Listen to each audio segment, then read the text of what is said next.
sudden I started seeing these spikes just come up, and they last for 10 seconds, move another one a minute maybe, and but they're coming up one after the other all over the sky. It was really pretty neat. But they were they're predominantly whitish, Wayne, but they had pinks and green tinges, but they weren't nearly like the deep colors you see in photographs. But it was still cool because it was dynamic. So that was fun. Yeah. That's great you're able to get those, Tom. That's really cool. Yeah, just the right place at the right time. Yeah. Yeah. And if you don't mind not sleeping, it's not that big of a deal. Yeah. Yeah. All you gotta do is get up and stay up. Yeah, I was thinking it must have been a really tight break in the clouds because I think I was up just a little bit before 5 a.m. and I poked at I looked out the window just to see, and it was still cloudy here, and I figured there's nothing going on. I was thrilled to see your pictures, Tom. Yeah, I was lucky. I mean, just a fluke thing there, but it really cleared up, and it actually stayed clear right until the dawn was coming. Because my last picture, you can see blue in the sky, but there's still a few purple spikes over the house. Still a few you could see. It was really. But I look back later, and they give those aurora ratings, G1 through G5, and evidently at the time when I first went out at around 4 o'clock, it was rated as a G4, and G4 or more we can kind of get in this as far as Southwest Pennsylvania. G3 or less, we don't get them, but it was a G4. But as shortly after that, the time I saw the activity, it was rated as a G5, which is as high as it goes. So it was just a fortunate window there. If it would have came earlier or later, I would have missed the whole shebang. But yeah, it's good. We had a lot of clouds here. I had a similar experience to you, Stan. I was up a few times that night looking out, and it was just socked in. So I kind of wrote it off. And then when I got up the last time, it was basically, dawn. It was like early, the sky was just starting to brighten, and I couldn't see anything, and it was still that's when it was clear. But it was kind of like, that window you got, Tom, was just perfect. yeah, it really was. It just happened to work. I was happy to see someone got it because it's just Joe, a you cool were thing. saying a couple guys up at Cherry Springs got something, didn't they? Yeah, George got a picture. Yeah, George got some good ones. Joe. We were actually sorry. We have a member trying to get on, and he doesn't have the link. So I'm trying to okay. get it to him. Yeah, so but a couple of the guys went to Cherry Springs, and they got a few breaks in the clouds, right? Yeah. Let's see. Mike and George. They got up at 3 o'clock, and I guess one of them looked out, and they saw a couple sucker holes, and they took some pictures with their cell phones, and they were really great.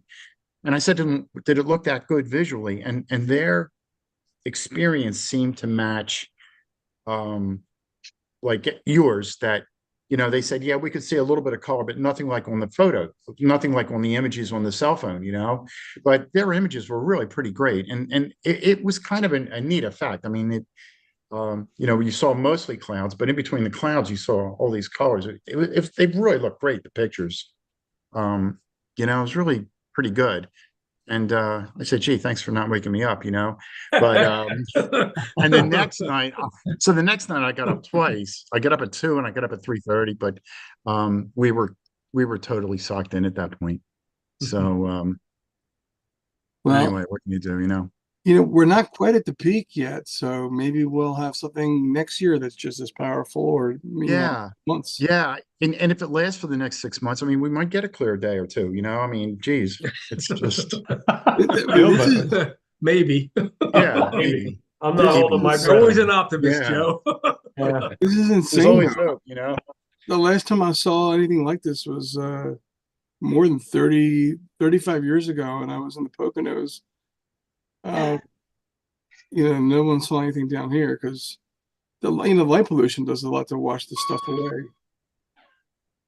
You Yeah, know? they had those big storms. There were the one Harry Orland mentioned in 2004.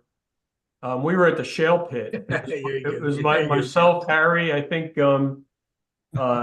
Barry Johnson and Vince Sheets, and the sky lit up. There were some people at Cherry Springs also that weekend, some of our club members, and they had a big display too.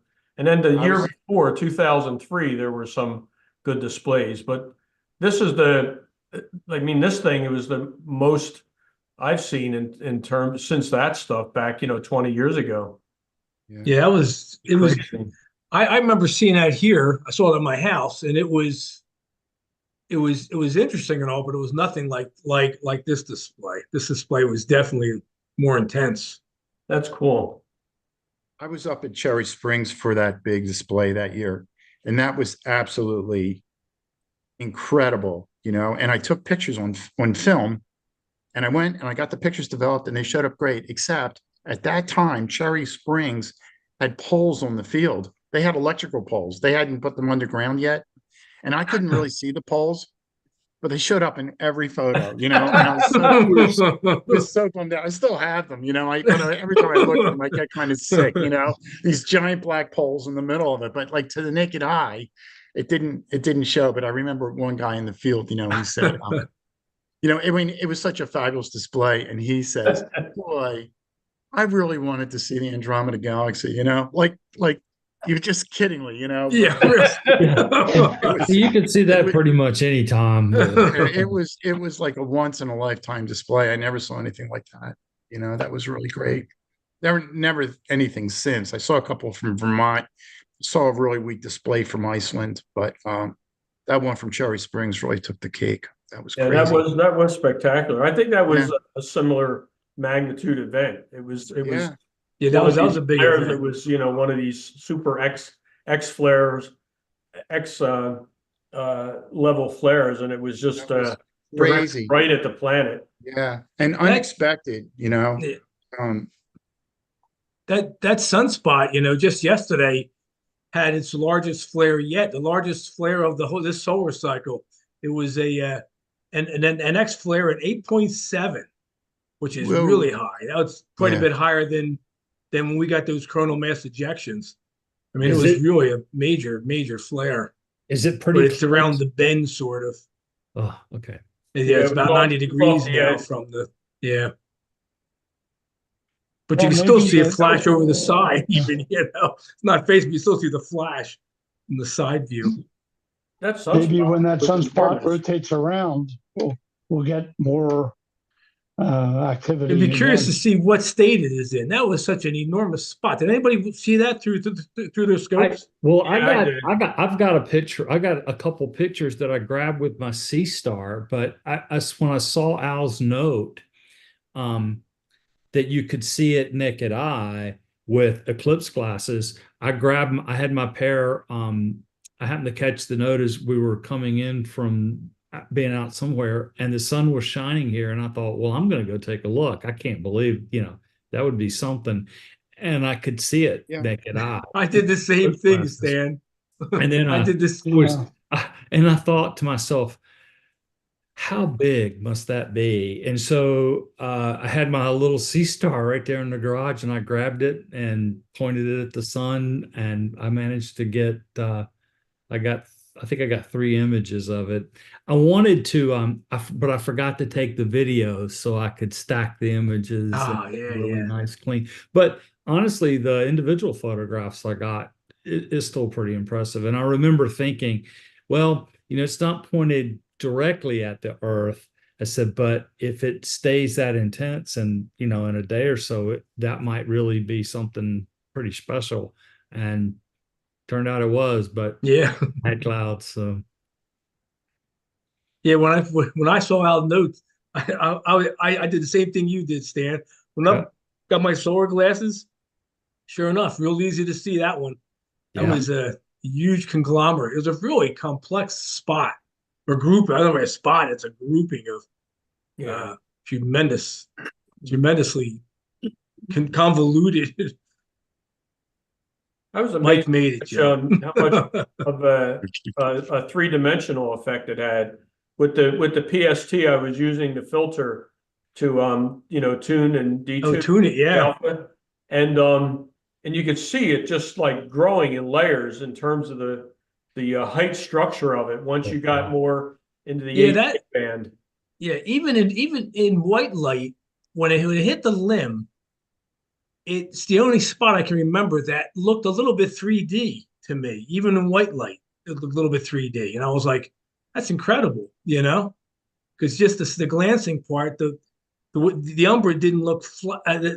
The penumbra didn't look flat. The whole thing looked raised, especially on that one arced spot. It was a spot that was like was a crescent shape, actually, very weird, and that looked raised, which is I've never seen that before.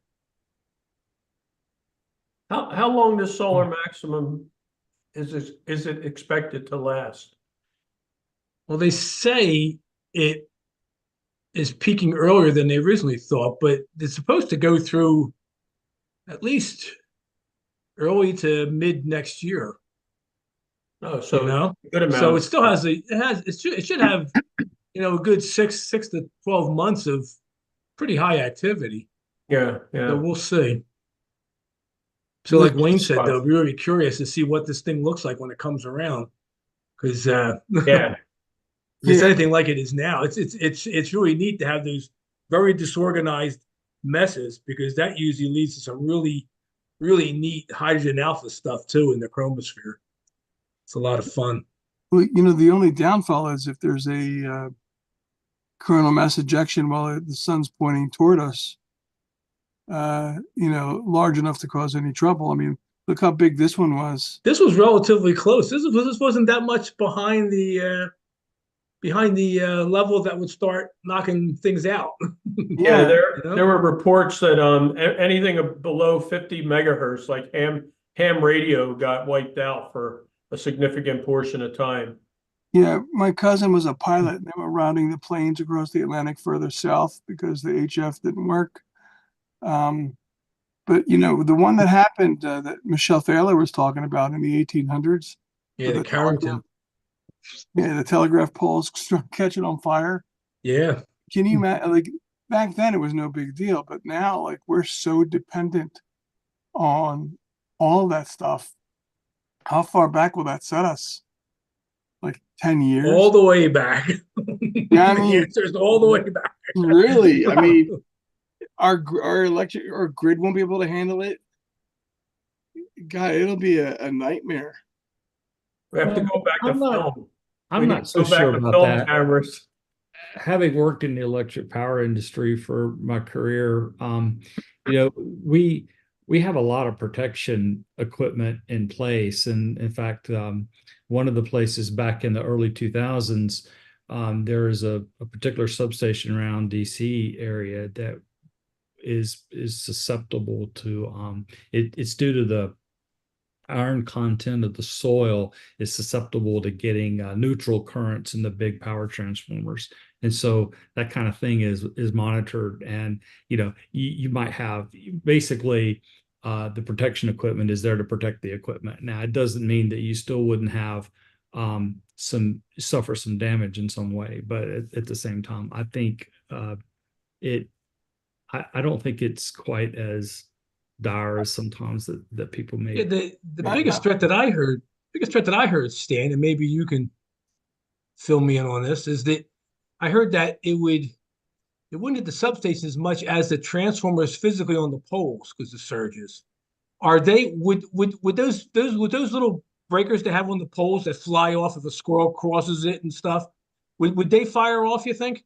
I think they probably would. It would again, it would depend upon the situation, but yeah, like the big those things are absolutely fused, and that's what you have on most pole top transformers. And it would effectively, if the current exceeds a design maximum, it would pop, and they just pop to protect it. Yeah. So they have to go around and put them all back in. But that isn't that big of a deal as comparison to losing a transformer. Is a lot bigger deal. Yes, absolutely. Yeah. But I mean, I certainly wouldn't want to be on a plane like on ILS landing, and all of a sudden the radios go out, and you got to do everything manually at night. Yeah, I actually saw an article, I think today, where they're talking about because of the fact that with the GPS systems replaced LORAN systems, which predated GPSs, but they've come back and discovered, or they're redeveloping what they call an lowercase LORAN system to be able to have another way of doing navigation, because if it's all just GPS, you could Yeah. you could easily have a problem there. And the government can also cut back that that bandwidth if there's some kind of emergency too. So then you go back to the old steam gauges that not every plane has those. Yeah. I used to fly. It's a lot of fun. You can really scare the shit out of your friends too.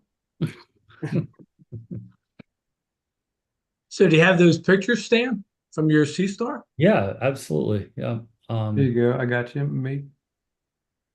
Now I did notice that when I was starting up my Zoom stuff, that it looks like they've moved all my icons around on me again. So bear with me. I never update. Hopefully. That's I don't update much. I try not to. probably a wise plan. Let me it looks like I'm about ready to go here. And Yeah, I see it. I see Oh it. yeah. so there's my Yeah. Yeah. that was Look at my the size of that that thing. was a Wow. 2x zoom on the Sea Star. I thought that Oh. that came out pretty well. And a And- single image, not a stack. Single image. Nice, man. Yeah, single Wow. image. Yeah, yeah. I tell you what, that little thing, I I will tell you that when I hosted the Upper Providence Township Star Party, I put out a note to if anybody had one of the new smart scopes to bring along, and Ken Koplinger came and did, and he was the head of the Star Party, even though we only had 4 people there from the public. But I mean, the rest of us were gathered around looking at his stuff, and he got a really good pictures of the Orion Nebula, the comet 12, was it P12 or 12P Pons Brooks, Yeah, and Pons Brooks. and I think Jupiter as well. Well, they were in the DVA newsletter, but so after that, Betsy is like, "When are we getting one? When are we getting one? When are we getting one? When are we getting one?" So I finally said, "Okay, I'm going to get it, and hopefully it'll come in time before the eclipse came." And it did. I was pretty impressed. So that's at 4x zoom, single shot. Wow. Stan, is that with the internal solar filter? It is. Yep. Well, actually, the solar filter is it's a separate filter that it just fits right into the I see. into So the it's Sea Star Kind of over the top or something. yeah, you basically Yeah, put it yeah, over it's the projector. it's made to go right in, and it comes with the Sea Star. In fact, if you'll hang on a second, I'll go grab it. I know right where it is. Oh, cool. That's really cool. Yeah, that's really neat. Beautiful image. Very interesting looking sunspots though, too. I know it's a mess. It's amazing. There's so many. It isn't like 3 or 4 large ones in that. There's like a medium size and tons of small ones that are just Yeah. Shotgun. huge and all have penumbra, and it's They're all Yeah, lots of sitting- detail. Yeah, Probably. here it is. They give you a nice little case with it, and it's just oh yeah. Oh yeah. plugs. It Got a just cap. pops right in.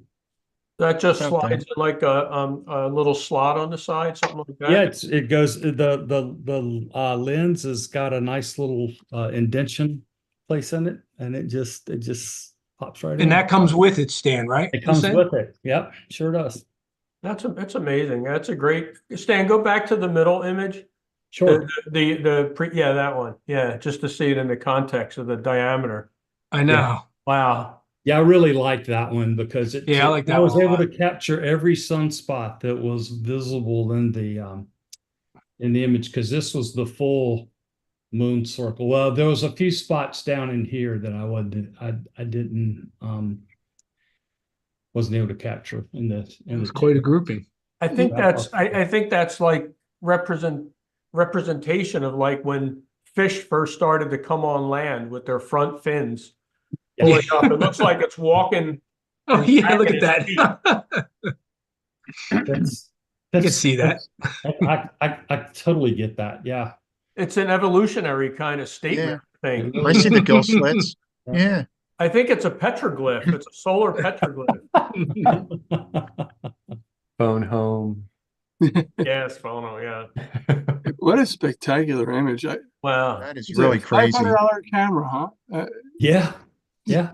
That's crazy. Single shot, man. Single shot. Hey Xander, you said you were just at an event, and how many sea stars showed up, or what were they?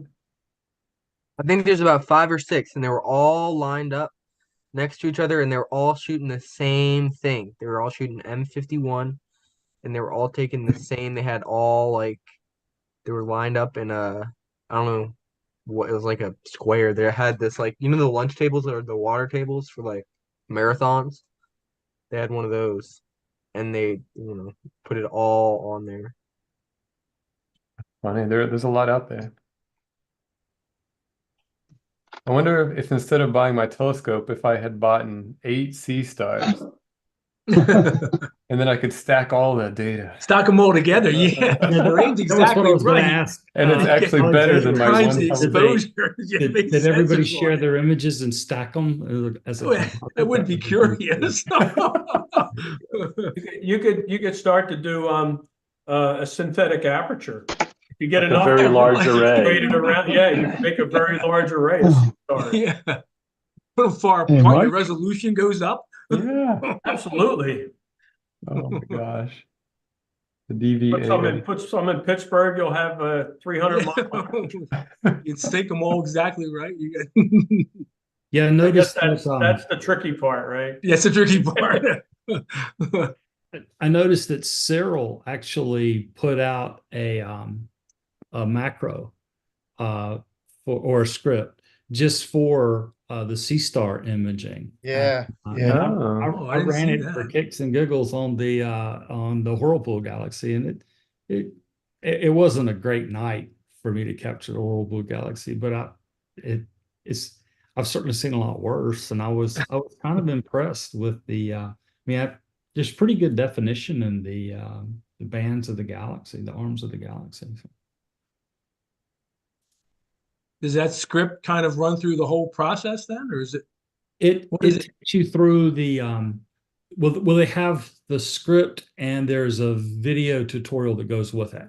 And so the script does the initial stacking for you. Mhm. And then after that, the next piece, the tutorial walks you through Doing all the stretching, the generalized stretching and hyperbolic everything that you would need. gradient stuff. That's cool. A fellow by the name of Rich from Deep Space Astro. He seems to be the guru for Cyril, and he's got a series of those videos. And he's really pretty good. And I think that might be the one that that Stan's referring to. You're right. Yeah, he does. It was very easy to follow. I mean, He's pretty good, He's good to listen to, Yeah. But anyway. So, I forget what Ken Coplinger has. If it's the dwarf or the sea star. No, it is a sea star. Okay. Yeah. He stayed after a meeting and we were able to stack his stuff in Cyril. So we had to write our own script. We didn't have that one yet. So that's awesome that they've released it. Very cool. there's my M51. There you go. The 50 millimeter telescope. That's wild. amazing. It's such a wow. Where was it shot, Stan? Was this at My your driveway. house? Wow, that's amazing. Yep. How about that? I tell you what, I could give you the details on the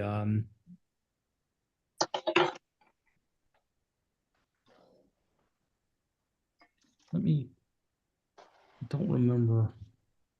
It's nice. It's nice framing too, in terms of the field of view, because that's not, a super big object. Is this Yeah, crop? it's you can see it, but there's a lot of room around it. It's nice. I feel like it has to be It's a cropped. little crop, not Okay. not much. Yeah. I just did it to get rid of the noise out on the noise bands on the edge of the frame. Yeah. It's it was about I think I ran it. It says 339 by 10 seconds. So they were 10-second subs, and I did right at 340. I want to say that was about an hour's worth of data. Yeah, A 56 lot minutes. into stacking that it tossed them away when it was the C star tossed them away. So And then That's this was cool. processed in using that Searle script. it is, yep. Yep. And I just followed the macro. I didn't do anything, particularly special with it. That's cool. I thought it turned out okay. It Yeah. is, yeah. Does it do the background subtraction and everything? Does it do that? Like in terms of the, Yes, he walks you through the steps to do that. And he takes you through doing the background extraction and the green cast removal. perfect. Wow, that's And great. yeah. I don't think there's not he didn't get into denoising the image or anything like that. But Now, yeah, Stan, when you're using that and it's live stacking away, can you save the the live stack image that it's doing? Yeah. yeah, the live, I mean, as well as the individual raws. I mean, because it sounds like you have the raws and you were using the serial script to stack the raws. Yeah, Is that true? you need to go into the settings and tell it to save every single frame. Right. And then you just go and what I do is I just Right. connect. But them. if you didn't do that, I mean, could you just take the stack like a single fits file that has all the Yeah. equivalent of all, I mean, or basically a raw stacked image. Is that available? Yes. Yeah. So why stack it in serial versus Just starting with the stacked C star? yeah, this is what my stacked C star image looked like. So you can Oh, see you get satellites. a satellite go by. Yeah. Oh, I see. Okay. I mean, and I get it. Yeah. you get some banding. You get gradients because of the fact that the C star is just all as, Yeah. and so you've got some rotation that's happening. But Mm-hmm. I don't think the stars look a little wobbly, but Tom, I think again, also, for a $500 self-contained unit, Yeah. it's really hard to throw a rock at that. Mhm. Oh, Yeah. absolutely. Remarkable. Tom, you can stack the images in the C Star app afterwards, and I was experimenting a little bit. Even within the C Star app, it seems that stacking the same set afterwards does a better quality than the live stack. So I don't know if it's So because if you looked at that raw stack and saw that frames 105 through 107 had that satellite, you could blow those off and then stack them up with the C Star software. yeah. Okay. Because I'm So just you know, asking it these gives you a little bit of questions is basic. I'm working with this high school, Joe and I basically, and they're going to get some new equipment. They're going on budgets, and I told them to get a mono camera for their solar work because it's during the school day. They're going to do they have a Coronado, a 70 millimeter Coronado, a $3,000 solar scope. Wow. So we're going to get a ASI 174 for that to get some nice solar images. But he wants to do some deep sky stuff too. And I'm really thinking more and more, Joe. I don't know what you think about getting having get a C star versus lugging all that heavy stuff, a couple hundred yards away and trying to line it up and all that thing. And it might be able to get rolling really quickly with this. The possibilities are changing so quickly. I think it's the way it's going, And it's not that expensive. I mean, $500, I mean, it's the cost of a camera. It's less than the cost of a cooled camera for sure, Right. And I mean, for someone who's just getting started, to have I mean, an you image have there. high school students and they can work the software easy, they could get this and in an hour be up and running. And they can And always there's go no fancy further. setup, there's no alignment Yeah. and stuff. And I can think They I can really always go could, further if they want, but yeah. I think gee, and you can I'm do really it in a leaning light that because loaded these sky, images that right? people are getting, like Stan, I mean, it's you look at it and go, well, that's hard to beat, because if you get all that equipment and set it up, and if it's there's more, there's just more chance of errors, of cables not being right or the laptop Yeah, software have more battery problems, and it just seems like their demonstrated chance that of the other success is a night. lot lower. Right. Let me try to share real quick. Oh, here I'm you a go. little rusty on like what it is I took, but I have my CSAR stuff on my laptop. So, John, if you can I just enable hit that. you. Just hit Okay. you with them creds. There we go. Is that what your All right. background is, by the way? The background's not the C star, but that being said, this is the C star stack. I don't know why it's so tiny. Yeah, I see it. That might All be right.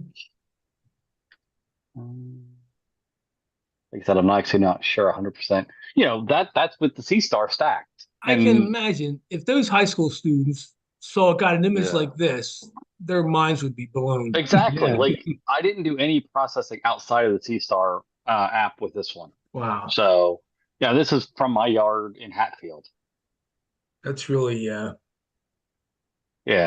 So I don't know exactly like why I have yeah. a bunch of different stacks. I got to go through my data to see. But when you look at the subs, It'll save JPEGs and fits. I see. yeah. But there's all the JPEG. But So I think what's I the took it deal for like when you're half. taking subs? What kind of exposure range are you? It by default it does 10 seconds. It can do 20 seconds and 30 seconds as well. But as Stan said, being an alt azimuth, you do have to worry about rotation and Yeah. effects. So by default, it just says 10. Well, it's so bright here too. 10 seconds that's all I Yeah. shoot here in my backyard because it's so bright. 10 seconds is a so, long time. Can you adjust the gain? I know I've gone crazy, John. I don't know whether Stan. Do you know if you adjust the gain, does it And act? is there a gain setting if you wanted to stay within a given exposure? There's a setting, but I don't know what it does offhand. Like I don't know how much of it actually affects the image. I've got my C Star sitting right here. I'm turning it on. I'll let you know in just a second. I would think I there want would I be want to say that, just like Scott said, I know you can adjust the exposure, and there were some other settings, but I just don't remember right now. Yeah, I would think it would be given it's a ZWO product, and that's a standard thing for them to offer gain settings, but maybe they're trying to keep the app really simple, the UI very simple. Yeah, I would say definitely trying to keep the UI simple. Yeah, I mean it doesn't have a lot of information. But I wonder if the fits has a header. It does, yes. There you go. And in fact, the fits header that the C Star has is actually read a little bit better by Cyril than the one I get out of my ASIR, but it may be that I don't know what I'm doing with the ASIR. Yeah, so there's the individuals, but I mean I don't know how to I'll just go. get How do we get the header up? header data out of it. Oh, there you go. Fits header. There you go. There it is. What am I reading here? Axis. There's exposure, temperature. Yeah, there's gain. I mean, so it says 80. gain. There's 80. 80, okay. And that which camera is that? Is that the 278? No, I want to say it's the 585. I could be wrong. Or something, I thought. It's a there a 462, 4 isn't it? Yeah, that sounds right. 462? Yeah, the 462 is my planetary camera, the ones I use for like Jupiter and Saturn and all. That's that chip. That's what I've been using for the last couple of years. It's got like a 2.4 or 2.9 megapixel. I mean, 2.9 micron. Yeah, pixel. There you go. Okay. 2.9 Oh, there it pixels. is. Yeah, yeah. And what's the resolution of it? Of that? Scroll up. It was in the early columns. This is Towards this the is beginning full. of the list. This is the full list. Oh, that's the full list? Yeah. So it's I 1080 made by it bigger. 1920? No, it's I want to say it's 30, give me a second. It's There it is. There, it's 1060 by 1926. Yeah, that sounds 10 right. much. See it there about line 5. Yeah, there's those two fourth and fifth lines. Yeah. Yeah, so that's the 465, 462? Yeah, that's the 462. It's a 2 meg 2.9 micron chip. Yeah, I don't think I messed with the gain on What any is of the the what is the focal length of the C Star? 250. 250. 250? 50. It's Okay, so that the gives aperture you is 50, but the focal length is 250. It's an f5. Yeah, it So said it in that geez. list. It said 250 in the list. Yep, right there. Down 2 lines. Yeah, there you go, 250. Yeah, is it like 12 arc seconds per pixel? I can't do the math. Let's do the math. it's probably not that high. I mean, it's probably lower than that because I think so. I'm shooting. No, it's got to Uh, be.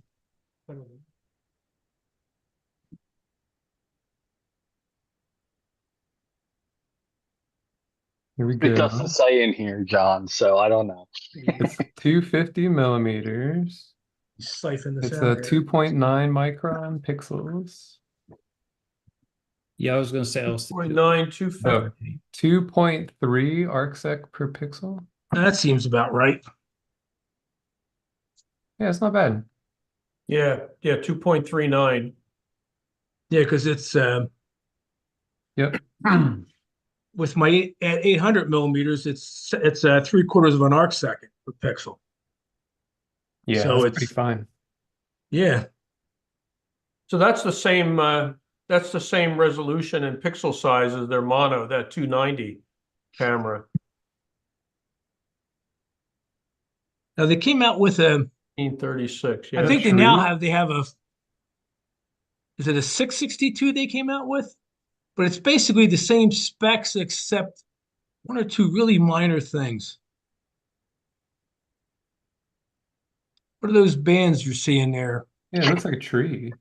I was wondering if it was Branches. it's a tree.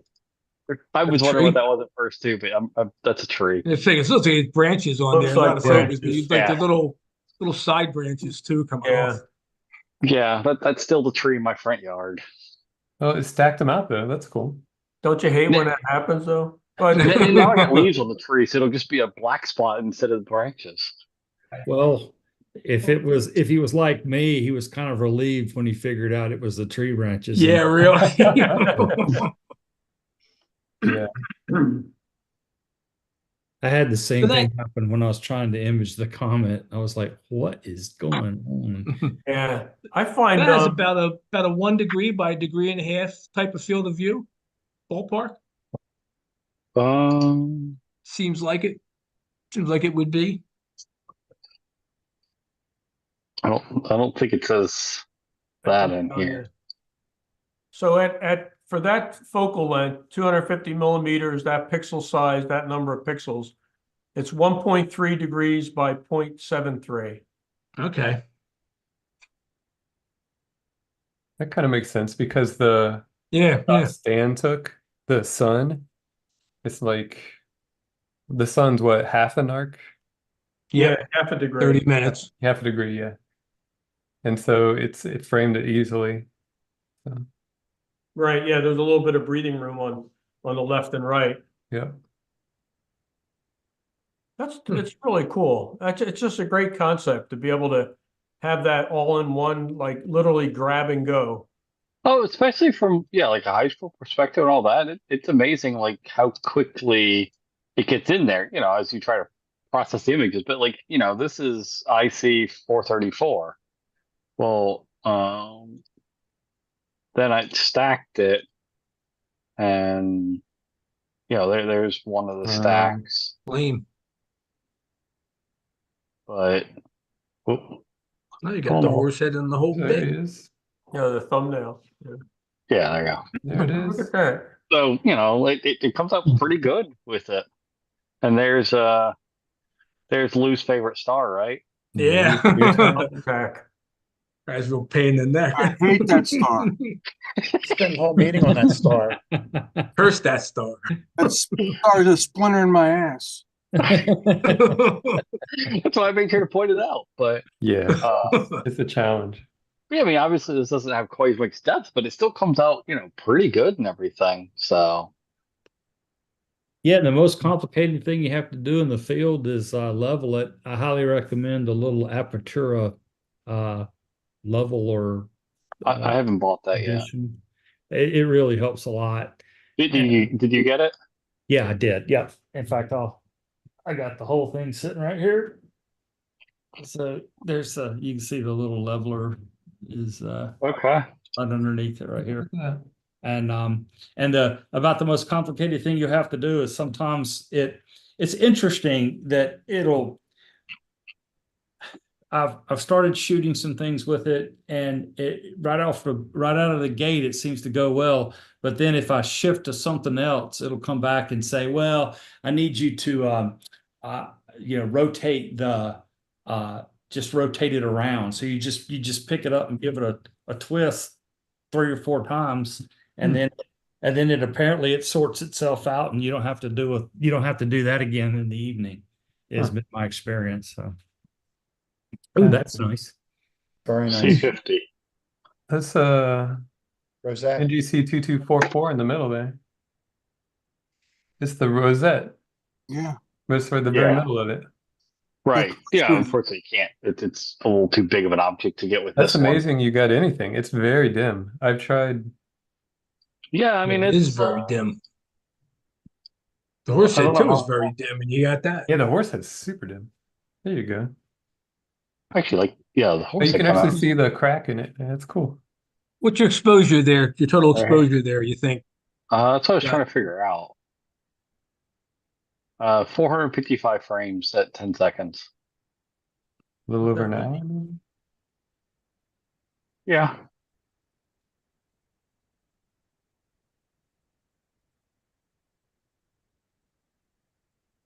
No, I don't see where he doesn't seem to sum it up, so you kind of have to do the math yourself with Yeah, it's it. But about- yeah, 10 seconds. about- 85 minutes, maybe. Yeah. Yeah, I think this Hour is the 15. longest that I went with it. So it's interesting how the FIT file has so much more different color than the JPEG that it stacks. Yeah, I wonder if these two in theory are the same image. it Now might that do a- JPEG that came from C-Star software, Yeah, and that's what you Probably would does see on color your calibration. device. Yeah. I don't know which one would be seen in the device. I mean, if you had like you're using your phone or a tablet, that's the kind of a Rob, I would say it probably was this one that I saw with it, but I'm not 100% sure. probably the. Yeah, I don't know if it gives you a stacked fits you're looking at viewing, or if it's the JPEG that just keep updating.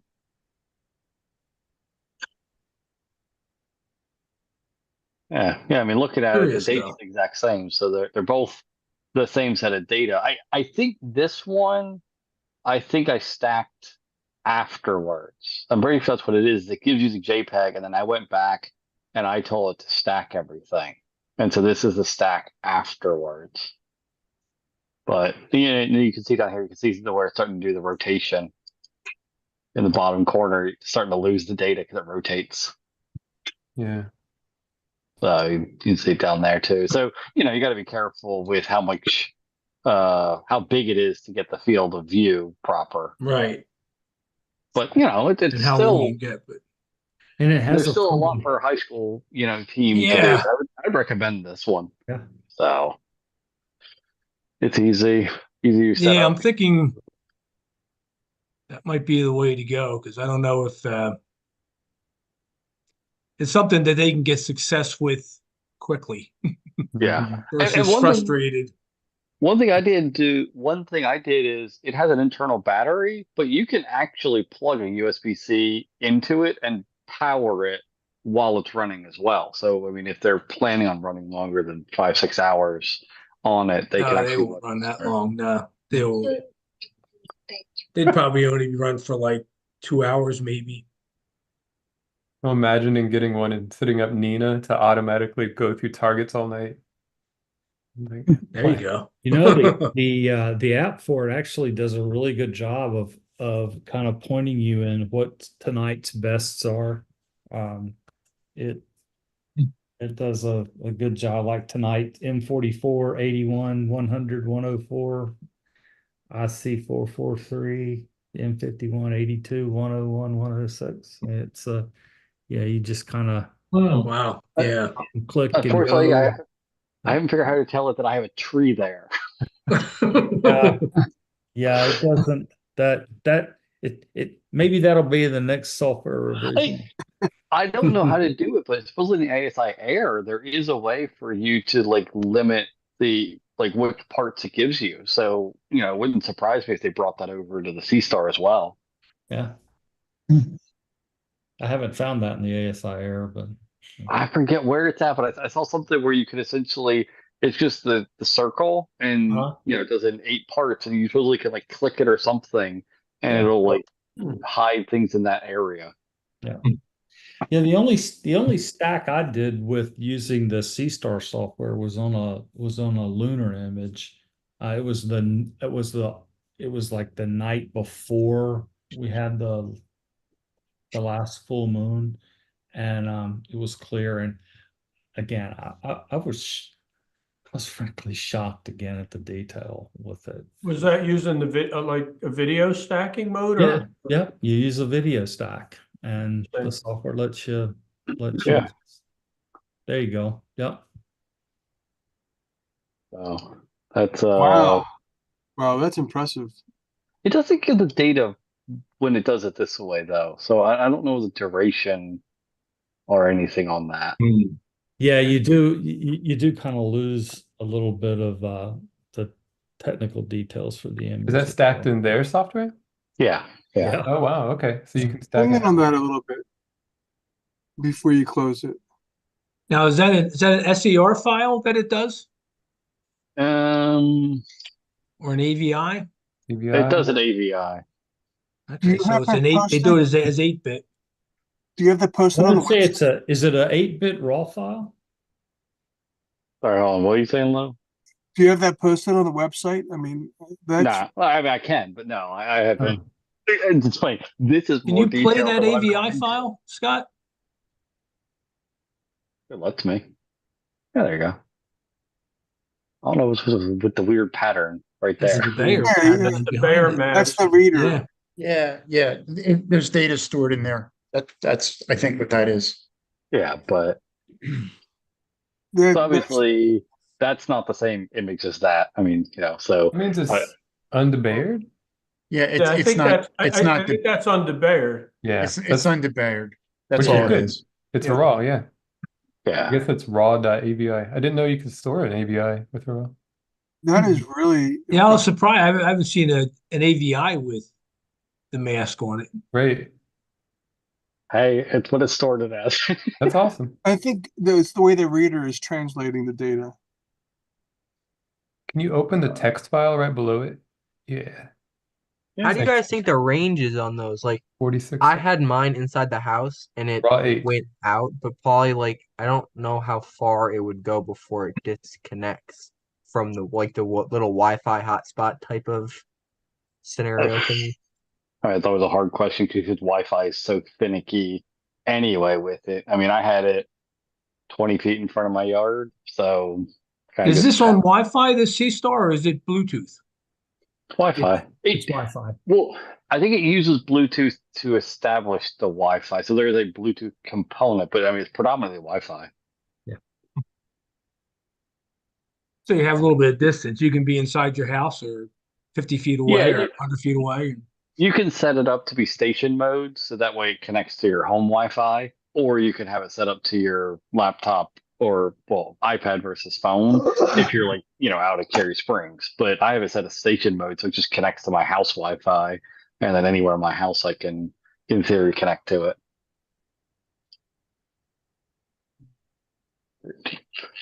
These little machines are so cool, and it's so interesting to see how they kind of come along because now they have like the dwarf, and then the dwarf 2, and then now the dwarf 3 is coming out with the sea star, and I think I heard somewhere they're coming out with a larger sea star. I don't know how accurate that is, but I think somebody said at that same event with the bunch of sea stars that they're making a larger one. I don't know if that's real, but it's really, I think it's interesting because it just lowers the barrier to entry so much from where it usually Yeah, would man, be. I know Celestron has, a smart observatory, but theirs is like $3,000 and it uses 3,500.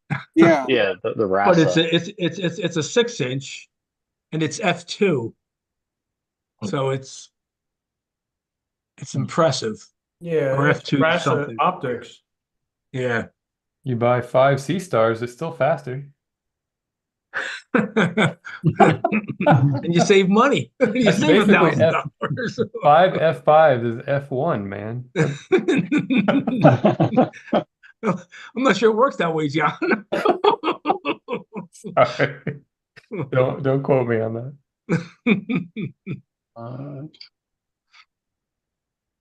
Well, this is something that the high school science lab could probably buy. I mean, what does it cost for them to have microscopes? Yeah. They're like $700, $800 a piece, easy. Yeah. So Well, this guy wants to know what he should buy. And I'm looking at different possibilities. And this one for a is beginner, a device that I think I'll put on his to buy list. Think We're so. winding down. This year's winding down, but we're trying to set things up for next year. He's trying to get all his budget stuff in. The other aspect is schools like to sometimes buy things that they can't use, or is too complex, or the instructors, or Well, that's what happened so far. That's why yeah. he bought a bunch of stuff, and some of it is a couple of things they bought really aren't usable. You know what I mean? Yeah, this will So- not collect dust, right? Yeah, he wants to kind of he wants a mulligan. Yeah. It's a relatively affluent school district, It is, I think. I think it sounded like money wouldn't be that big of a problem. No. Although once his budget's submitted, though, he's done. He's locked till the next year, so he has to get this, together. Once the school year starts, he's kind of stuck. He has to go for grants then, and he went for a grant. I gave him a couple things to look for, and he put a grant in February and still hasn't heard or gotten an okay for it. So I don't think that's happening. You're right, though, Joe. They're not a poor district or anything. No. And he didn't seem like money was a major concern. He just was like, "Tell me what to buy, and I'll buy it." Right. You're good at the collecting data part of it, Scott. Of course. I realized on the clips, but I realized that this was me downloading the stuff off of the camera before the eclipse, so my clip stuff is still sitting on the C star now. You got a lot of data. That's awesome. Yeah, I got a lot of. Well, you can't see it, but my desk is over there, covered in boxes, and the monitor is buried behind it, and the computer is downstairs. So Oh no. it's kind of got a usability problem at the moment. Yeah. So yeah. So cool. Anybody else have any pictures tonight? Xander had he recently purchased a telescope that was donated to the DVIA. It's an 8-inch Schmidt-Cast, and I think he has some images and some questions for the group. And yeah, let's talk about that. So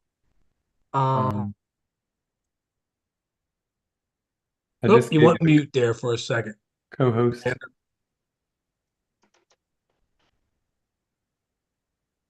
You're muted, Xander. Thank There you. you go. Sorry about that. You guys get some real pictures of the universe on the. That's quite a shot. yeah, Those Schmidt-Casses, I'll tell you, they're really good. Yeah, they're really good. An Right? 8-inch? Wow. he's really come a long way. I think that image has been debayered, though. Yeah, that's I right. think so too. Now that I think about it. File. won't let me get to my file explorer, so I'll just have to go through this. Here is the video, and I'll pull up. I emailed myself the actual finished. Let's see. Yeah, let's see the Yeah. video. You're saying you're having drifting problems, right? Yeah, I don't know if it's like a product of my focal length or just like If we watch the movie, we'll be able to. I don't know which I should open. Is this the wrong day? This might We be have wrong. some SCR files in there. Looks like. Should I open these SCR Yeah, files? open Yeah, that. open that up. Try Open You it don't with- have a player. You need an SCR viewer though. Is that like a extracurricular? Not an extracurricular, but I'll like send It's you a a free link. download. You can get a free player online. Other than that, here I'll open my email real quick. If you have one, you can just right click on it and it should pop up to send to. I don't know if you guys can see this. I'll just download it off I can see that. my own email, and I'll see everything that I emailed to myself. Yeah, there's one to me last night that had them. Oh, yeah. Also, you could open that one. Yeah, there you go. Yeah, there they are. But I was having some tracking issues where I don't know if it was tracking, but what ended up happening was that I over like a 1 minute or 2 minute or more like 1 minute area, it kind of drifted probably this amount. I don't know if that's correct. I remember Tommy mentioned something about not auto guiding, but with fire capture or sharp cap, one of the two, that you could kind of like adjust the mount. Yeah, but I use that for it's not drifting that fast. I mean, I set it up for deep sky that if it drifts like 40 pixels to stop the live stack, recenter, start again. So it keeps so if I'm doing a long live stack, maybe an hour, dare I say it, John, an hour, the image won't drift off much. There you But go. even there, I mean, it wouldn't drift off much. It would drift off, 8%, 5% of that in an hour. Now it shouldn't go across the screen in the time. How much does it drift when you're shooting this movie? How long was your video? How long did you shoot for? I think I stopped it about like 35 seconds in because I realized I was gonna be drifting a lot. So in 35 seconds, how much did it drift? Half a field of view? Why don't yeah, you probably about that. Probably about can you open it up with PIPP up there? Oh yeah, maybe that'll work better. With their upper left. Click the shortcut There you there. And then do file open. Yeah, file open. Add source files. Add source files. There you go. Got all sorts of stuff on this computer. Hey, there's the sun pictures I've been looking for. I've been looking for these for like a month. It's like finding the $20 bill in your pocket that you Yeah. forgot all about. Yeah. Okay, so I'm gonna go into here and just Like pull that one of these. Seinfeld episode with $20. That's right. Yes. So here's the video. I don't know if it's gonna play or not. Trying to pull this down so I can see you guys. Let's see. Is there a play button? You can make it bigger too. Yeah, that's true. Come on. Open. No, it went away. I'm bad at Here it this. is. It's right there. It's right there. And you hit the zoom on the on the left-hand side there. Let's see. Other one. That's the The other one, the other zoom. The other Zoom, yeah. It's probably too much zoom. That's There's better. not much of a There you go. it's good 100. And then does it say play? How do you jump around the frames? Yeah. See, in 21 seconds, 25 seconds. I sent you a link for a SER player. It's in the group chat. I don't know. Group chat. Here we go. If you have to go on the main console, I haven't There you used go. it. You should be able to scroll down a bit. There's a download button. There we go. Download. There you go. Yeah, that's the one I have. That's it. Thank you. Hit the. There you go. Xander, if you turned your mount off from tracking. Mhm. Would it drift any faster? Yes, I tried that. So it went like 3 times the speed. It was like triple. Okay, so it's about, All right. so it helps, but only, The app image, Hmm. the X86-64 app image, the one down. Oh. Oh, is that the top? Is it the 64? Probably. Yes. The 64. Second line. Second one. Yeah. Yeah. Does that work in Windows? I don't know. Xander, which mount was this the one you were just showing us? Yeah, it's right here. Right there. It's a CGEM. The CGEM, and it was drifting that much?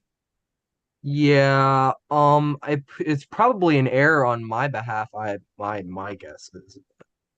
Yeah, maybe polar alignment was off. Fine. I tried. It said, oh, it still doesn't want to control. Oops, sorry. App Ah. images for Linux. Oh, Yeah. I'll figure- up here. Where Linux. Who uses Linux? Yeah, if you go to the your start menu, can you see it from there? Okay, this should be better. I'll download it real quick. There But it it was really going.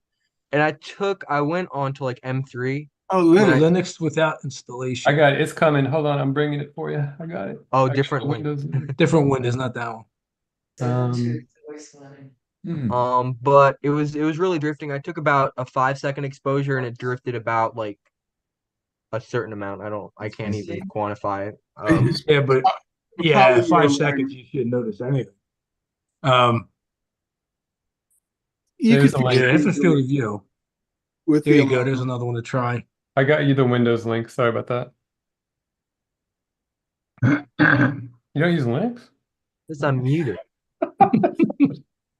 How's that possible? I'm always yelling at Scott about that too. Is that the right link? Have you been fooling around with your Nobody Uber uses Smooth anymore, Windows. John? A little.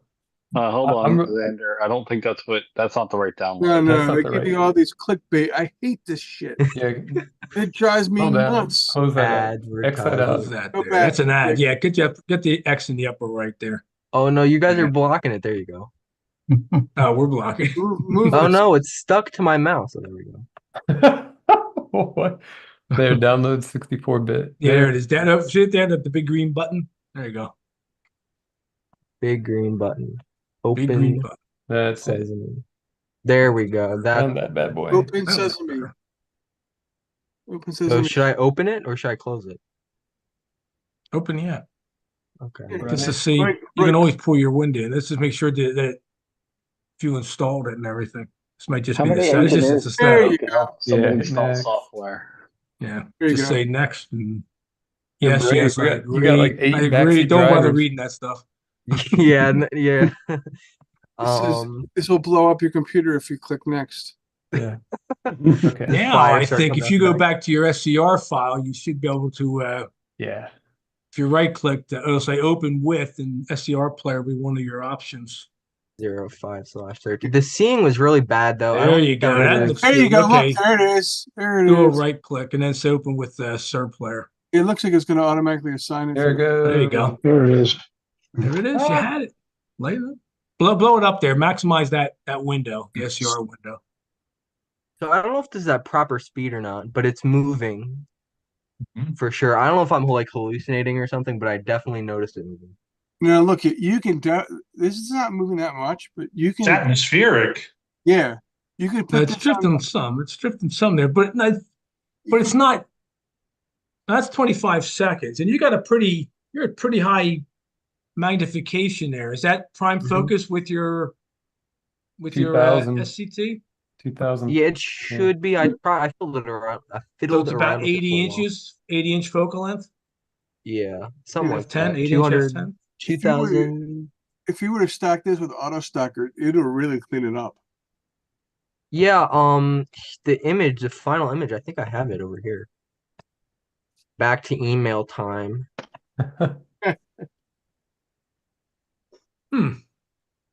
Well, that's not quite as bad as Mm-hmm. I thought it might have been. So it's nothing wrong with like I didn't like horribly break something. I didn't like drop them out in the lake and then try to track with it. No, you didn't drop. It's running to I don't some know. degree. Did That's you for drop sure. it all? No, I the did one not drop it off the link. the one thing that I just wanted to point out is that it doesn't seem to be drifting in right ascension so much. It's drifting in declination, and I think that's pretty much Are you at That's 40 pretty degrees good, there Sam. on your declination, Sander? On the The mount, not just when you're looking at north, not just left, right, but up and down. Is your shaft at not 40 degrees or really close? well, the mount told me to put it. So I said to the mount, or well, I wasn't having a conversation with it. I was just um So you were hallucinating. um it said like you want a polar alignment, and I pressed undo and then alignment, and then polar alignment, and then it said, oh well, point me at like Pollux, and then I pointed at Pollux, and I said, and then it said center, and then I centered it in a high power, and then it said, well, I'm gonna move it, and then it moved it, and then I had to center it again with the knobbies. Oh, that's the polar alignment. Yeah. You did the all-star polar alignment procedure. Right. So if I don't know if did that get me in the wrong spot? So you were adjusting the physical, um, man. yeah, Yeah, the little the mount itself. The head was being you adjusted the head. Next time you come out, bring it out to Green Lane next time you're there, and we'll walk you through it. Yeah. So I don't know how much it should be drifting. I don't know. I'm not a Yeah, this is my first In an equatorial ideal mount. world, it doesn't drift, but it Yeah. will drift probably a little if it's a temporary setup. I mean, the one thing I think of is, was it level? It was at least if my bubble level, I don't think my bubble level was broken, but my bubble level said that it was proper. Okay, that's good. I think if it was a drive problem, you would notice it more or less in right ascension. The fact that most of the drift seems to be taking place in declination, and I'm saying that because that thing is mounted.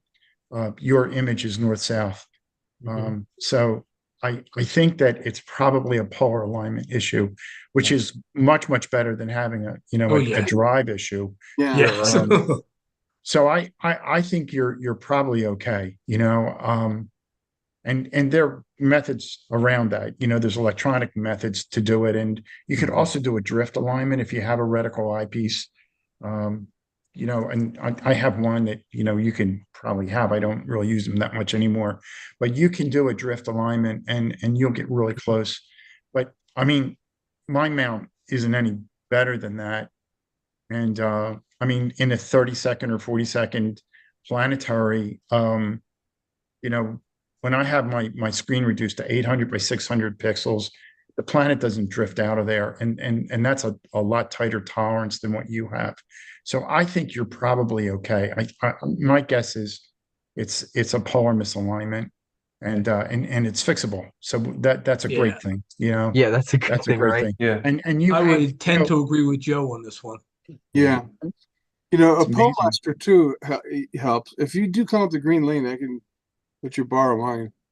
Yeah, there are a number of electronic ways of doing that, and a pole master is one of those great ways to do that. But I mean, you can do the old tried and true ways as well, and a little cheaper that way. Yeah. But to just test the mount, you could do a drift alignment, and that will tell you. But You'll I see. bet you're okay. And this is really I think it's a remarkable result for your first time. I mean, Yeah. Easily. That's quite good. Quite Are good. you kidding? It took me years to get something this good. So, yeah, and you're what, 14 years old? That's Yeah. quite an accomplishment, you should be really proud of yourself, bud. For sure. Thank Yeah. you. And the one thing I pointed out in the email, this is a mirror image of what's actually there. So my guess is you're shooting through your diagonal. Yeah. Yeah, I think if you don't, you'll have a mirror correct image in that case.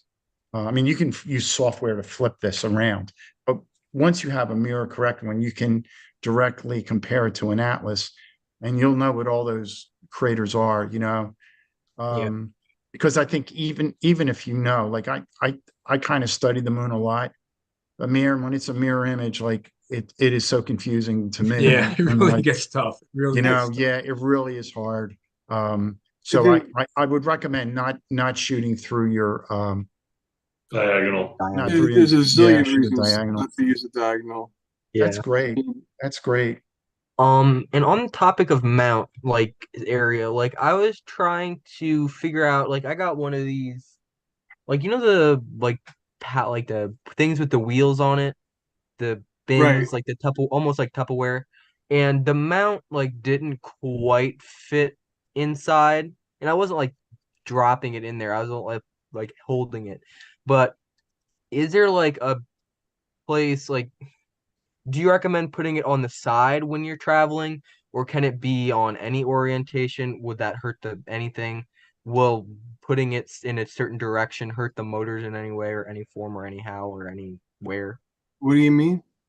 I mean, like Carry them out. if I put them out hypothetically with it up, not necessarily upside down, but with the plate where you would actually be holding the optical tube on the like not the floor, but where it would be sitting in this case for travel, would it hurt it? Like this, upside. Like that, but it's with just the head. Just the equatorial head. Right, just the equi it's You have this huge. in foam. Do you have a foam on this on the bottom of this thing, Yeah, Sander? just don't lock the Right. clutches. I have pictures. Where's my phone? Oh, it's on the floor over here. It's good to have your mount Look. sitting on foam, regardless of what the Um, Lou, why do you orientation. say don't Um, lock the clutches? so Because here's the if pictures. you lock the clutches, then you can throw everything off kilter. If something Right. bumps into it. So it would be kind of like upside. It would be like the right. The clutches would be not engaged, but You have dovetail on the bottom. right, exactly, and that would be what would be sitting on the foam or the pillows or whatever. I would be blankets putting inside of this. Without looking at it, I don't see why that would be an issue. Without looking. Yeah, no, like issue like in general for. Can you show us? Do you have a picture? Oh yeah, here. It was in here for like probably 2 seconds, but I that's mean, how it. mounts are fully sealed, so I mean they can kind of be turned upside down with any issues. Right, so it's kind of upside down. I pulled it out of there right after I was done there because I was worried about it. There's no pressure going on one area more than another, right?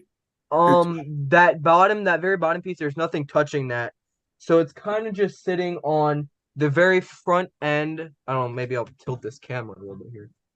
It's touching here partially, but the majority of the weight distribution is on this head, which is like here, which is where the optical tube is on. Oh, that way. I mean, what, you can't lie it flat? No, it's not big enough. The box is not big enough. Oh. So I don't know if that is like a problem, and we were looking into different ones, like we're just return this one. But yeah. I mean, if you lie it flat, all the weight gets spread out evenly, then you don't have to worry about anything. Yeah. Pushing one way or the other. And especially, you definitely want to keep the clutches loose in that case. Yeah, for sure. I usually keep them off anyway. I don't like putting them on. But that makes it an extra pain in the ass to get it in and out of the container, but yeah, it's always whenever I take it out and the clutches are off, it's just always flopping around everywhere. Yeah, and you got to be really careful. Yeah. But with foam providing, obviously, it would be like bad for it, or will like is it preferable? I'm assuming it's preferable to put it on the side.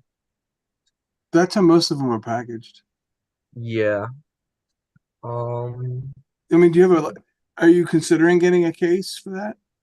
Well, I was considering because I kind of like putting it in the car places. I like taking it here at places. Yeah. So did it come with any styrofoam? No, it was out of the completely out of the box. Like if there was like styrofoam with it, it's probably already in a landfill or something like that. Oh man, because you know what, Ed, you could have bought this Bakelite case from like Walmart that Yeah. it fits in if you had the molded Um, styrofoam. Now, I can't imagine it would cost that much. Does anybody know if how easy it would be to mold, get a styrofoam mold of the, is there any company make that?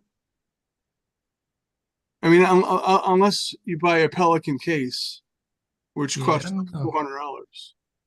Do you have I your would- bag for your I'd be 10-inch more stuff? likely to commandeer some household cushions or something like that. Yeah, I mean, Xander, I don't know if it makes much of a difference because I'm thinking about I this. wouldn't I think have a so. case for an ioptron mount, pretty sizable one, and it's like it looks like a camera case almost on the outside. It's that aluminum, case and everything. And it's all molded, and put the equatorial head in. You put it on its side, but the handle's on top. So when you're carrying it, Yeah. it's in a Right. vertical position. And if you put in your car that way, it's in a vertical position. It's not laying flat.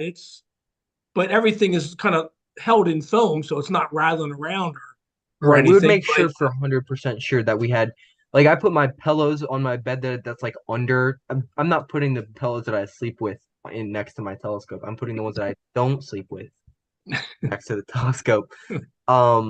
Because I guess it has like oil on the bearings. I mean, I got it on my hands. But either way, it would not like move or jiggle around in any sort of way. It Yeah, would just be I don't think it would make a difference.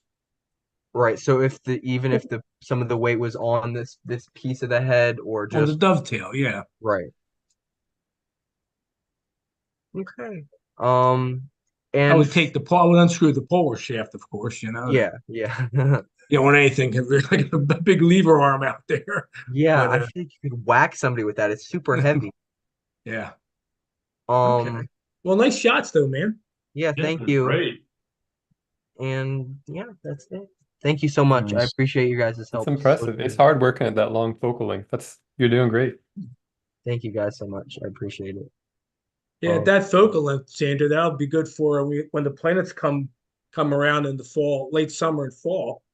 Unless you want to get up early during the summer, and you can catch Saturn and stuff earlier. But it's a decent focal length to give you at least a decent image scale. yeah. I don't know for deep sky. If I was trying to get, like I said earlier, a picture of M3, like with 10-second exposures, I think it looked really cool in the thing if it was not like trails everywhere.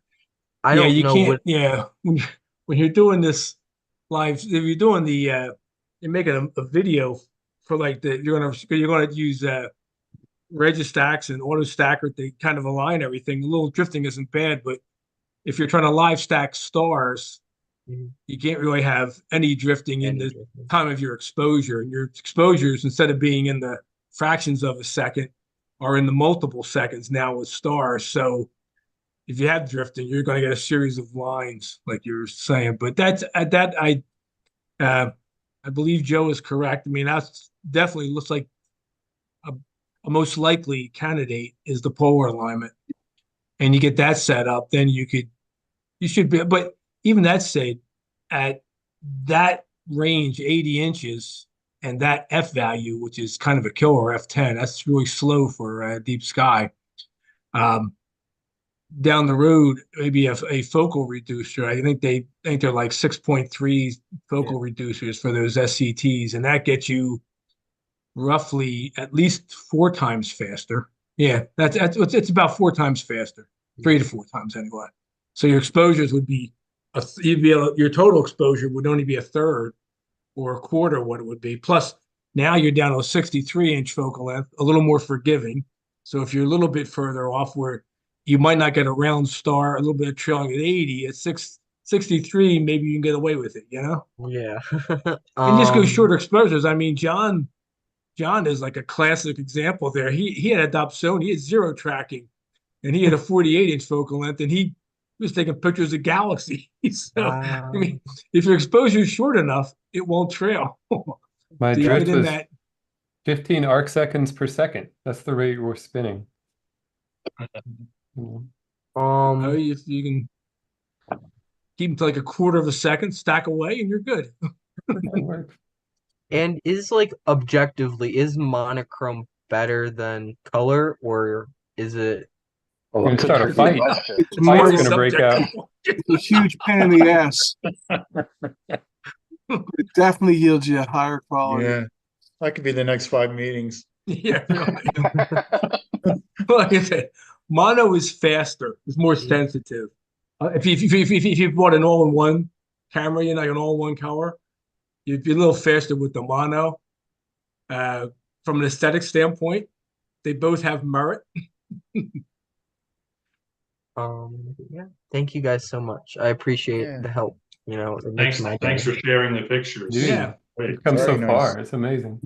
Thank you. Keep up the And good I work, look forward Xander. to. Go ahead. And polar alignment's a skill. I still practice it. So Yeah. Yeah, yeah.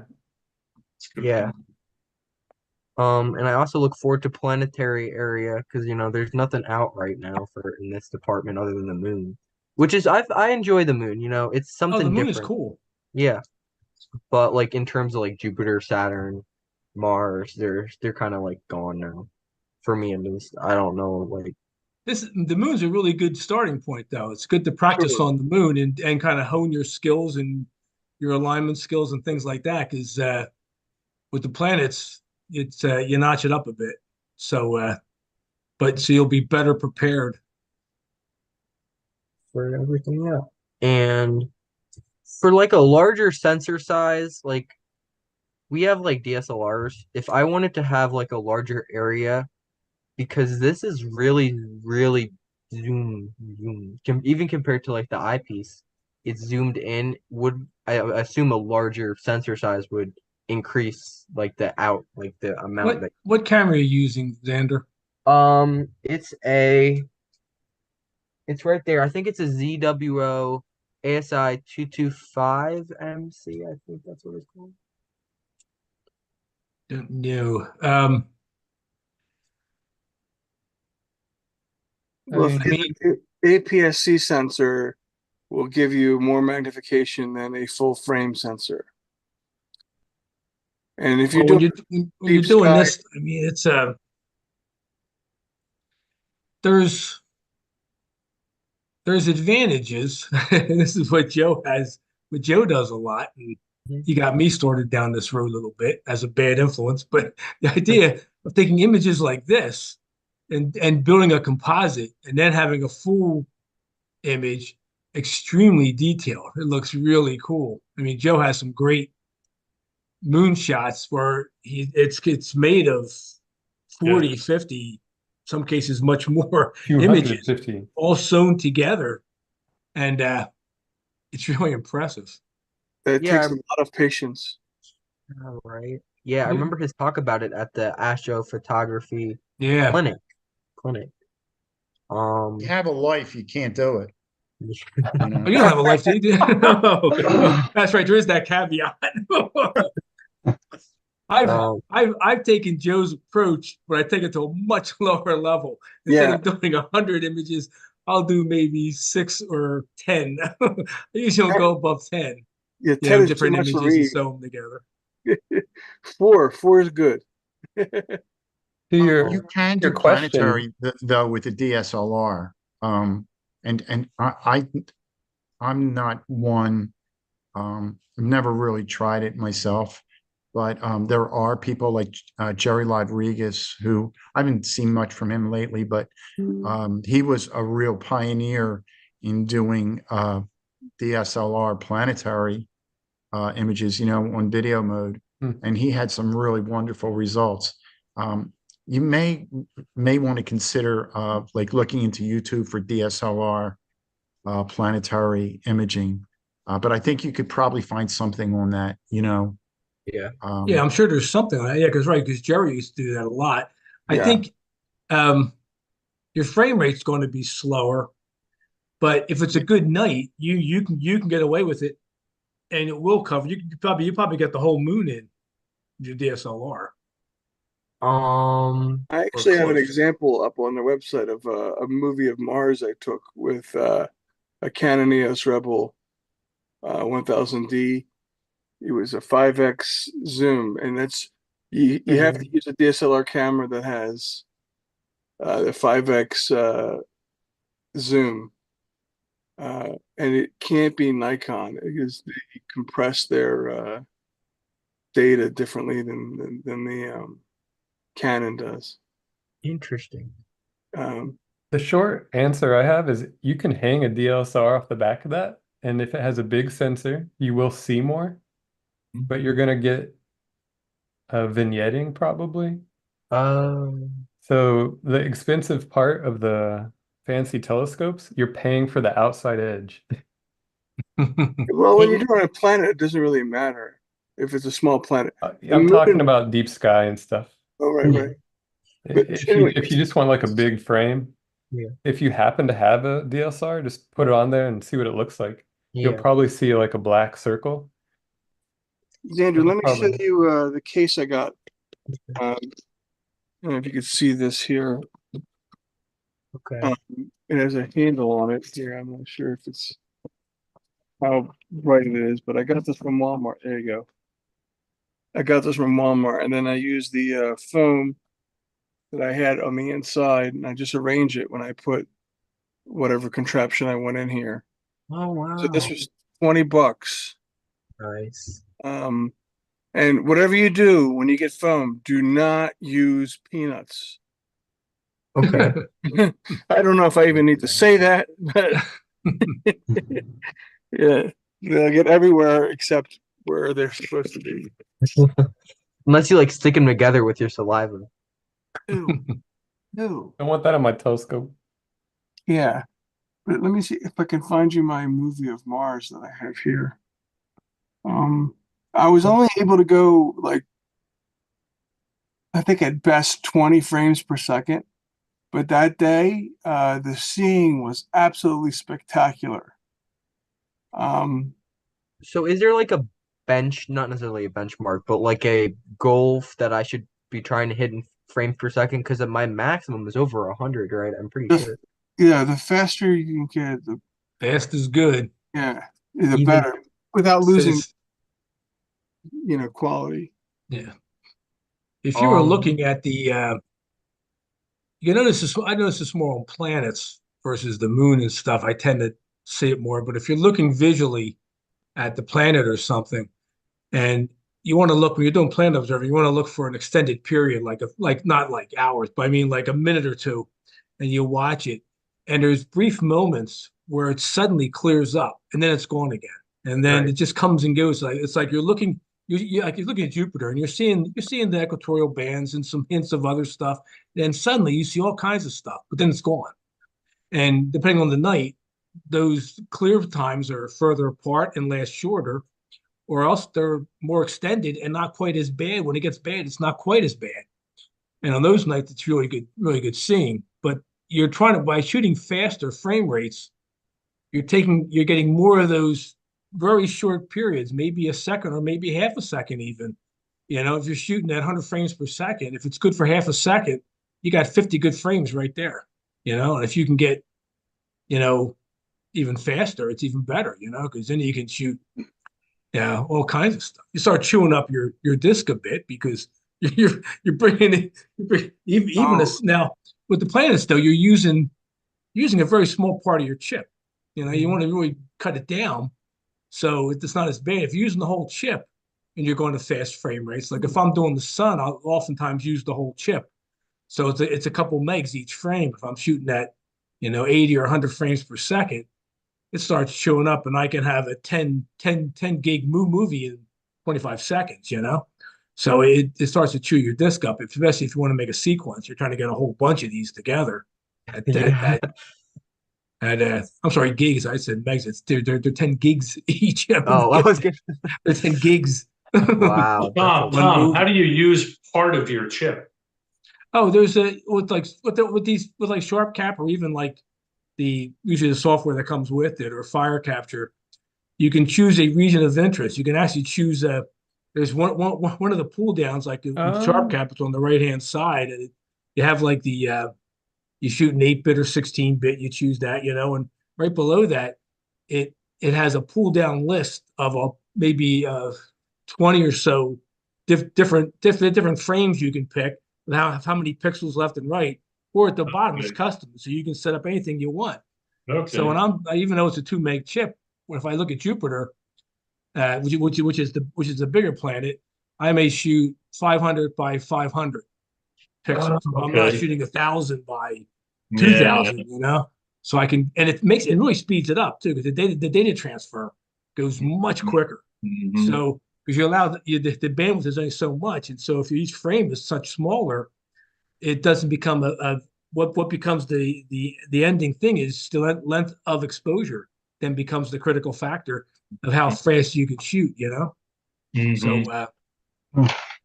So At least really, if you guys want to let me share my screen, I'll give you an example. can I say one more thing, please? Yeah, it looks like you're pulling your Sea Star stuff up. So this is like I 3D printed this for the front of the Sea Star to get the diffraction spikes on the. I was People gonna try to ask get rid about of it. that. Come on, join well, Team those aesthetic things. Yeah, and I Now, thought it was really, objectively, is that bad? yeah, objectively it's Or is that a better. little subjective, maybe? Nice. God. I That's actually cool. like the spikes myself, I but love it. Yes. I can't get rid of them because I have spiders in all my scopes. I got my spikes, it's a got fact of spikes.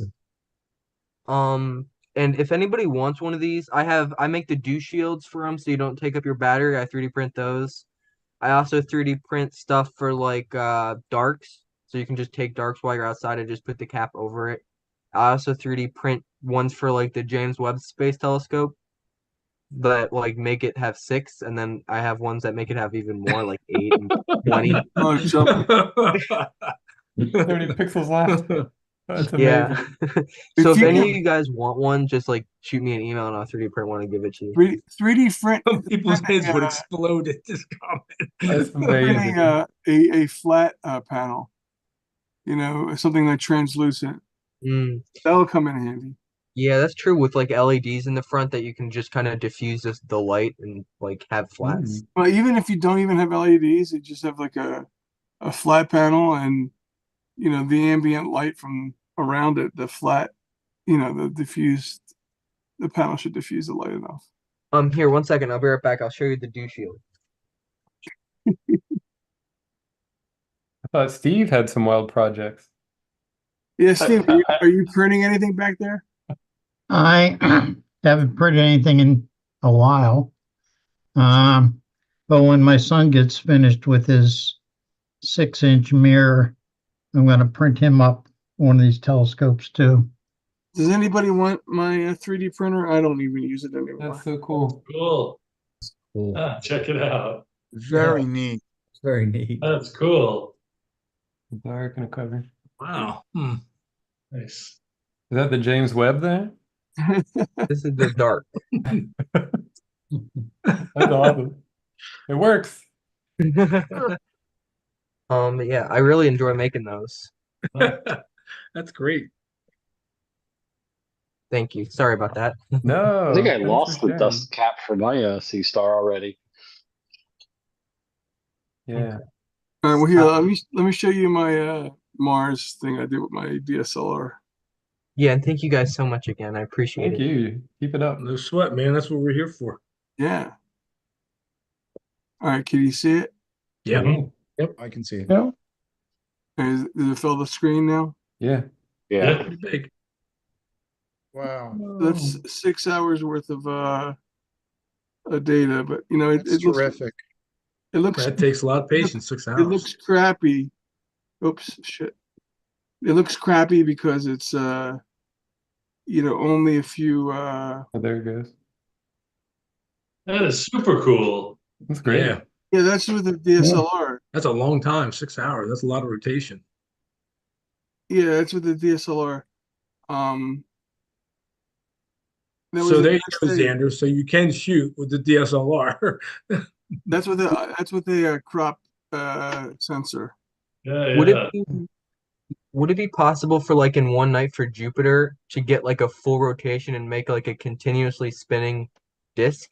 Because Takes doesn't about Jupiter 10 have like hours. It's 9? Yeah. Yeah, maybe in the December. winter time, maybe. Yeah. You had And- really good horizons. You want somewhere where you had like perfect horizons because you're going to need 10 hours to get the whole to make a complete loop. So And- that's like an hour after it rises, an hour before it sets. Maybe. So we can see you go to Canada in the winter, right?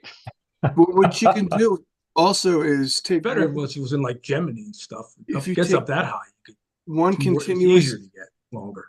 if you take one continuous AVI file from beginning to the end, and then you can plug that into what is that WinJipos, it will it will derotate the planet. So I'm not going to derotate 6 hours. no, right.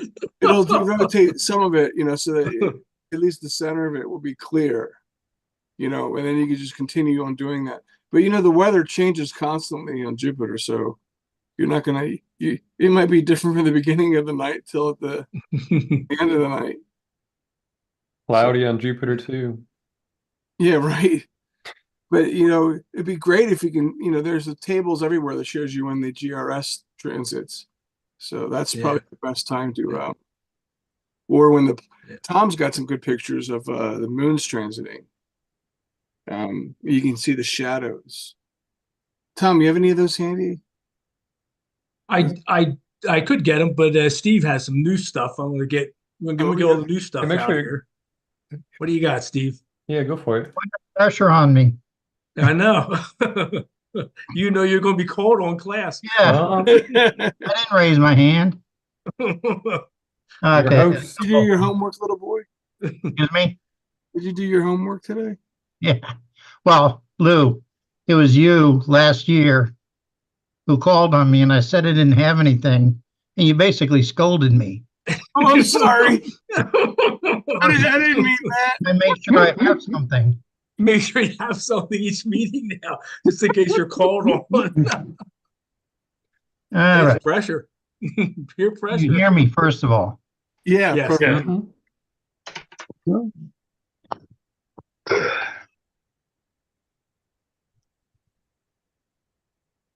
I'm not sharing, am I? Not yet. Nope.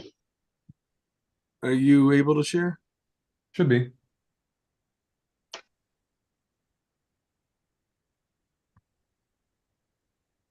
Lou's gonna scold you. Watch out. All right. Up here we come.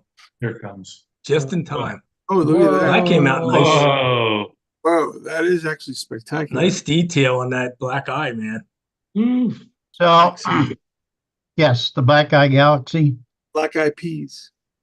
And this was with the C6 And that really gets in there. Stellar Mate, the EQ6R mount, the AGMA camera, a UHC filter, and it's 2-minute subs for a total of 2.5 hours. That's great. Wow. Impressive. Look at the color. It That is looks wonderful. like a hurricane cloud, like the eye of a Doesn't it? hurricane, you know? Yeah, doesn't it? Mhm. Where is this galaxy? This Virgo. galaxy is in Chroma. Oh, it's part of the Como Virgo type Where? area. Virgo? And Como Virgo area. Yeah, Very So cool. cool. that So is it's good very neat. texture in there. Yeah, I like the structure. Very okay. neat. Is you guys are blocking my Okay, Mike, take care. see you guys. See you, Mike. Bye, guys. Can I Oh, Thor's helmet. Wow. Wow, Um, Thor's helmet. How Thor's long helmet. is this? Ambitious. This is very faint. That's a hard one. That's a Yeah. tricky one. so this is And what it's even 533. lower on your horizon than it is on ours. Yeah, it's You two know? or 3 degrees lower. Yeah, Hmm. yeah. How- Very, very nice. Yeah, this must have been hours and hours. What was that with, Steve? this is with the 533 camera Okay. Still on your 6? on the yes, on the C6. Very nice. And 2-minute subs, and it's only an hour and a half. That's it? Yeah. Wow. Crazy. So Very, very nice. I mean, I had a lot of I struggled with this. I You had can- a lot more. I had like 4 hours of subs, but I only ended up with an hour and a half of good ones.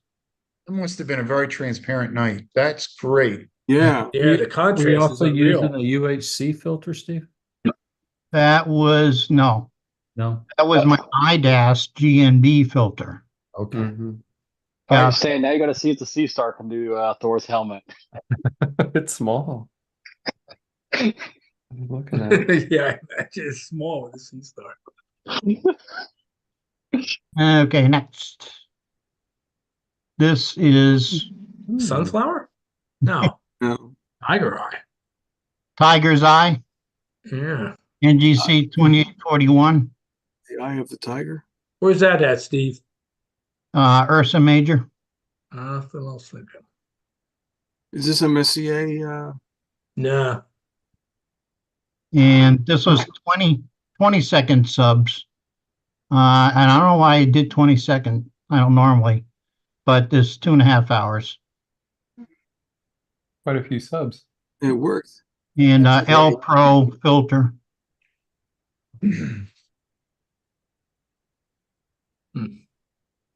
See the lanes in there. Really great. Yeah, very good. Ooh, Ooh, nice. 7331. Oh, the deer lick. Yep. We got a yeah. lot of detail in that. Whoa. So I had taken this last year and didn't really get a very good result. So this was early last year. This was actually taken in November. Yeah, it's Pegasus. Yeah. Beautifully resolved. That And is this- great. Really. Detail in that in front is unbelievable. And you got the fleas. Yeah. around Yeah. it. The Well, little lot of flea them. galaxies. Yeah, look at that. very cool. Oh, this is my 183 camera, which is 20 megapixel with a 2.4 micron pixels. Ooh, it's a lot. Tiny pixels. Those fleas There's are a out few there pretty galaxies far. in that image. Yeah, those fleas are out like around 250 million. Yeah, look at all Yeah. those. Yeah, there you go. That's good. Yeah. Yeah, they're not satellites. They're way in the distance. Yeah, those ones, those PGCs, man, they're really out there typically. Yeah. So I really like this. It's kind of just I cool. really like it too. Like, how do you know when you're looking at a PGC that it's a galaxy and not a star? They It's so look hard to determine because they're. I call up the annotated map and it tells me. How does the annotated map know? You can see this one. This one, okay, yeah, Yeah, but they're not all that clear. No, you're right. like that one Very is nice. just That one. Watching. almost can't tell star-like. if it's my tracking or if it's a galaxy. Great work. I got about 1,000 galaxies one That- night. that It one- was a galaxy. It was incredible. The one you just zoomed in What a on, great night. it looked like it had an arm. You can see the spiral arms on that. Yeah, This you can might see, sound you like can a see- silly question, you can see but some could stuff you there. go ahead? Go ahead, Xander. This might sound like a silly question, but you know how people kind of remove those stars from the pictures and it's just the rest, and then they add them back after they're done, like the stretches and. Mm-hmm. Could you just take away the stars forever, or is that like not allowed? Is that Oh, like yeah, you forbidden? could. Okay. Do whatever you Yeah. want. It's your You picture. could. A lot of people like that for nebulas. Yeah. It doesn't work super well. To lose point, the algorithms are not great at telling the difference in a small PGC and a star always. And so galaxy clusters, in my opinion, are one of the more challenging things to process. Thank you. Very nice. This is awesome, yeah. Yeah, I like that. Well, that's cool. Anybody? I'm cheating. I can see I your got some. I'm title. looking at the lion. I thought it's the lion, but I'm not. I've Yeah. never seen this. SH2-132. Where It's is that? very dim. It's in Cepheus. And this was taken in September of last year. And I had a lot of trouble processing it. So now that I'm a little more experienced, I was able to get something out of it. How much Isn't that O3? great though? I love revisiting old images after you learn more about processing. Because then you pull out stuff you never knew you had. I like that those dark areas in the kind of the upper left of the bright orangey red area. Mhm. All those little dust clouds and stuff. A lot of pretty sharp, man. Yeah. Beautiful. So this is the 533 camera with the L Extreme narrowband filter. And this is all HA and oxygen 3. Yeah. The O3 really pops. Yeah. That's rare. Very cool. Yeah, that must be a really strong emission to get it that bright. And what was it? 3 minute subs, and this is 4.5 hours total. Yeah. Very nice. Very cool. So that's all I got. That's That's pretty great. good. How about you, Wayne? You got anything? Just some eclipse pictures. I posted to the website a composite. I could show you that tonight. Yeah, bring that up. And you said you had a moon, didn't you, Joe? Sorry, Didn't you say you had a moon object, a moon thing you were going to share? I have I saw you. I have 2 solar images and Oh, that's right. Yeah, galaxy promise. Yeah. and a galaxy. So, Okay. I have about 700 galaxies to show. Wow. Well, there's not enough time, John. We'll skip mine. I don't think we got time for all of them. I guess I'm Oops. sharing the screen now. Oh, yeah, you are, not me, right? Okay. Let's see. Get out of this.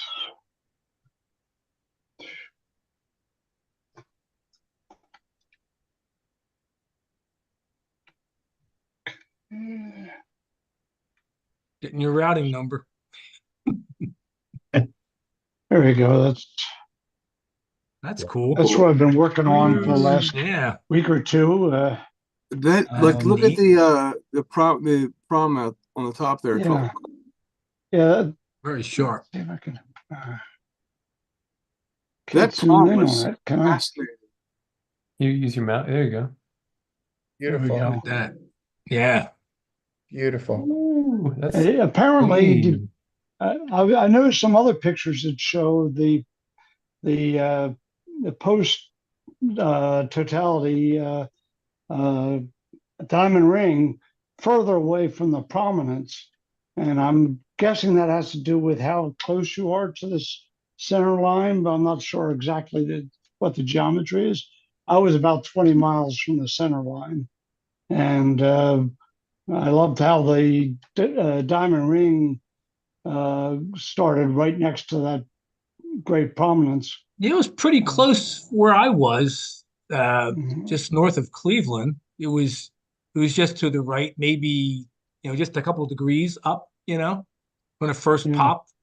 There's like a 'Cause single I've seen point. some where the diamond ring is considerably further above that almost to that other prominence that's up No, it above. shouldn't be. I can't imagine that. And I Unless don't know they- whether it's where along the track in general or how close you were to the center line. Maybe it that was. made the difference. I like the fact that this was close to the prominence. All Yeah, it looked during the cool eclipse, popping out there. people were asking me, "What's that bright light during the totality? What's that bright light next to the sun?" That was And, phenomenal. because it was naked eye visible the Yeah. whole time. And even here where this Yeah. is about 6 to 8 images, but you can still see the prominence on the bottom. Yeah. And this is I tried several different ways to combine these that other people have told me how to do. And I ended up just using unsharp masking and really sharpening it to an extreme. And Boy, and beautiful that job on made the a mess out corona. of the moon. So Yeah, I very nice. pasted the moon back in. But I like how you got little loops. Yeah, I know. That looks under really that good. prominence. Yeah. Yeah. Interesting, that dark tail there just to the left of the Yeah. bright arch prominence. was kind of interesting. When I first looked at my pictures, I'm thinking, is this an artifact or what is it? I'm looking, but then I noticed everybody else has it too, and I'm thinking, oh, that is real, because My it's mind was it's my different mind was than going to that sunspot that was causing the auroras. Could that have been one revolution or so, some number of revolutions before it became what it is now, causing that darkling thing? I don't know. How do you know? Maybe. I mean, Yeah. think about what's going on in there. All the magnetic fields are like twisted like ribbons, and then all eventually magnetism. Yeah. something's gonna give, and then they'll unwind. Yeah. This is my reference shot from Chile. That is awesome. Downloaded to see just what the prominences looked like at the time, and so that's from Gong. Who took this? And Yeah. so that's this one. The one that right above the triangular one was blocked by my son coming out. But Right. this other one up here, That other one was came kind out. of a neat shape. Yeah. Yeah.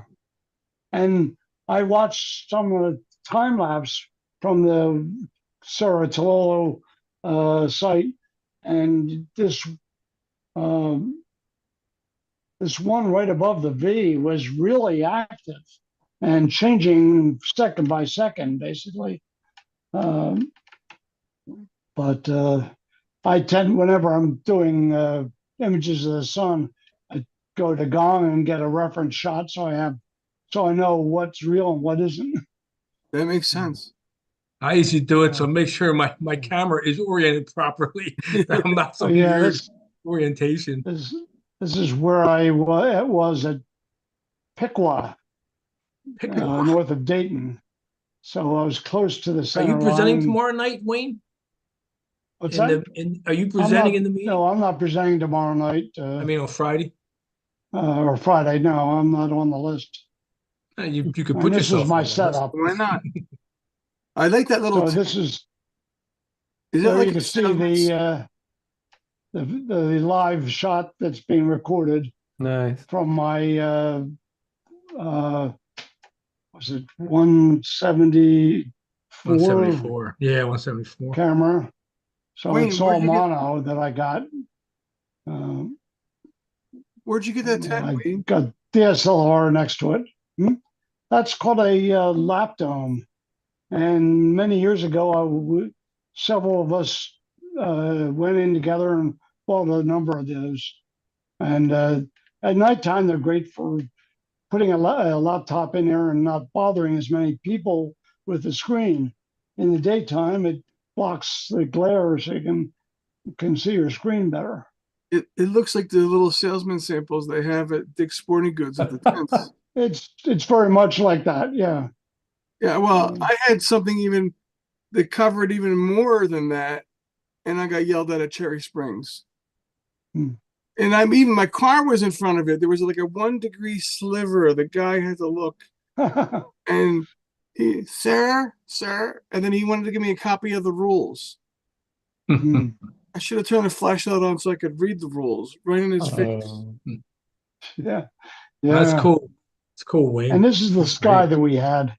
So we had cirrus clouds, and that was all throughout the middle states, Yeah. Yeah. It was But they were still thin people- enough, which was really Yeah, it good. was good enough. Yeah. Yeah. But it wasn't a big problem. So, Cool. Well, thanks, but man. this one, Very nice. this is a result of a lot of hours of work to finally get I that. bet it was. Yeah. And one of the things I ran into is to make the composite of the corona.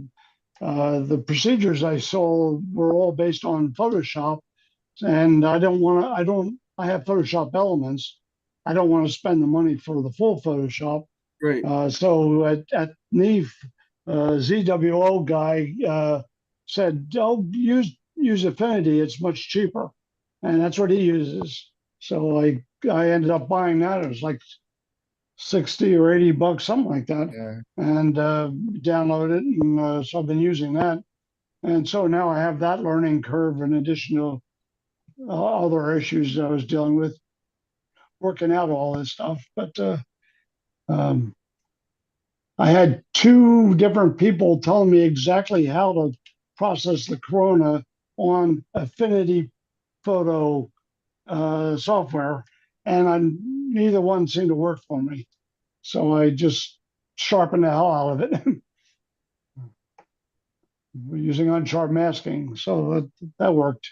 So that software, did you say it was $60? Or was it a one-time fee? It's not a subscription? Yeah, it's a one-time purchase, unlike Photoshop. That's what I like. It's 60 or 80. It's one of those. I don't remember, but it's a one-time purchase, unlike Photoshop is now.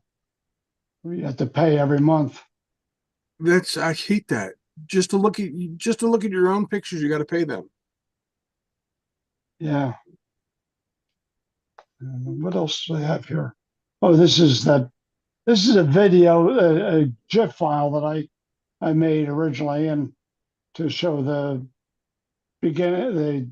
diamond ring to almost the second diamond ring animation. But when I posted that up someplace, it didn't animate. All you saw was the diamond ring shot. So, Always like them animations, man. Yeah. yeah. That's great, Wayne. That is really cool. So, let's see. Well done. How do I get back out of this then? There you go. I got you. Okay, I'm out. Why don't you Okay. show your solar Oh, shots Stanley there, got a Joe? link. Very nice. So Joe, Joe, why don't you bring I your think we're solar at shot? time, but let's keep going if you want. John, do you want to do? You can do yours. Go ahead. I Your mean, galaxies. I don't have to go. You guys got Yeah, stuff. go ahead. It's okay. Oh, okay, I'll keep it short. I'll keep it short. Share screen. Hmm. Yeah, I want to see. I know Tom has an animation of the ponds. That's I can't not think of- Pons. This What is is the it? other guy, The new one. the new one. Brooks. That's like I can't pronounce. I'll Joe say it for me. It's 23. It's 2023 A3. Go ahead, Joe. Duchin Shan Atlas. There you go. I think. What? We got to work as a team on this one. Yeah, I yeah. can never know you show got it unless some. Joe's there. So, just like Steve showed you a galaxy cluster, this is a similar. You guys know where Markarian's chain is in the Virgo That's the cluster. coma cluster. This is straight up. So if you find the Markarians and it's starting to go up a little bit, this Yeah. guy's up, so it's a little easier in the sky. But it's just lousy with them. There's a Oh yeah. couple big ones, these couple big ellipticals here. And I watched this video. These two ellipticals have interacted, and in between, there's actually tons of globular clusters that have been kind of ripped out, and they're just floating Yeah. in space, not even Huh. in a galaxy now. It's a pretty studied area of the of our universe. And then it was a little bit cloudy. I just shot through the clouds anyway, and then let the stacker figure it out. But I feel like it gave me a little bit of funky halos. I need to get a 3D printed thing so I get 6 spikes. I know who to That is call. so cool. Where can you get one of them? I wonder. Yeah. And there's a couple of weird little edge Oh, ons. look at that one. Yeah, look at Yeah. the detail. That's look at that. amazing. Wow. And this one's, they call it anemic. I guess it doesn't have very well formed bars. Because I was looking at it and I was like, man, those are some wimpy looking spiral arms, but I guess they are Yeah. anemic. It has a good bar though in the middle. It looks like a nice bar. You know? Yeah, it Going does. from Or the arms though. Are 8 to 2, it looks like it's a nice, Right. nice bright bar. And then the arms are really surprisingly dim for the yeah. brightness It's- of the bar. And so there's the whole thing. I tried Really to well quick done. motion, John. and if you look at this, it's so awful. Oh, wow. Where's Waldo? Yeah, so you can go in. Are those PGCs? Oh yeah, we got PGCs. I got SDSSJs in here. What are those? I think it's the Sloan Digital Sky Survey. Yeah, Sky Survey. It's stuff you can't see. I Is mean, that- there's also stuff I cannot see. There's these little dots. They're things that are too small. And I went and pulled this list up. This is all the objects Is that what SSD stands for? Stuff you can't see. Yeah. And so I sorted it by like the size. So the big ones are in here. And I still don't know why. NGC 4889 has two names. A lot of times they have two NGC numbers. Confusing. Wow. Depends on who first discovered it, and then somebody else discovered it. Yeah. Wait, And so 4A, because aren't they in order of where they are in the sky numerically? Like, don't they start at one part and then, the numerical value should tell you at right? least where they are, like in It's what associated with the rate ascension. Yeah, exactly. So it's Some I mean shit. it overlaps stuff. But then there's also some 6 quasars. I still need to figure out if I actually can see the quasars. Can you see them? Yeah, let's find them. That's another night. I haven't gotten there yet. But I'll stop. There's my that was my That'll be- big I had to that'll make up for Galaxy season in one night. That's You- great. You certainly That is do. really cool. Very, very cool. 3-second subs. Mm, That was your And- 3 second sub. That's great. Yeah, I remember reading that. That's right. And what focal length? It's a roughly 750 nano or millimeters. That 750. is great. That is just great. Over 4,000 subs. So it's the biggest stacking project I've done. Wow. What telescope was that? Oh yeah, it's a TS optics. It's an 8-inch. It's what Tom uses, an 8-inch F4. f4. Wow. So how long did it take your computer to process all that? 2.5 hours. It would have taken longer before, but it's I got an upgrade here. Wow. Yeah, it's That fine. is really great. Very you cool. Yeah, very nice, John. Super cool. Thanks, guys. Yeah, That was a I fun. enjoy seeing lots of galaxies. That's the Yeah, most I that's can phenomenal. do. So sharp, so much detail too is ridiculous. How I many? did cheat. I used Uber Smooth to sharpen it, but I'm using the planetary model. And oh yeah, I forgot to show you. I saw that video up for if anyone uses Graxpert, it's a pretty handy tool for removing your gradients. It'd probably work on those C-star corners a little bit too. But they recently added a denoising model. So it's comparable to I just started playing with that. It's pretty good. I would love to hear because I think they said the first one possibly did something similar to mine where it would like kind of make stellar stuff. I'm still learning. I'm still working on it. So anyway, You said that you had a planetary model, right? That's different from the one that you fed the Hubble images into there. I have a DSO model, which is trying to like shrink your stars, but it has the side effect of turning hydrogen alpha regions and galaxies into stars. It like smushes it together. So AI is only as good as you train it. So Yeah. Sorry, I muted myself. But I have this software. It's really interesting. I have to show it to you guys one day. It's called Space Engine.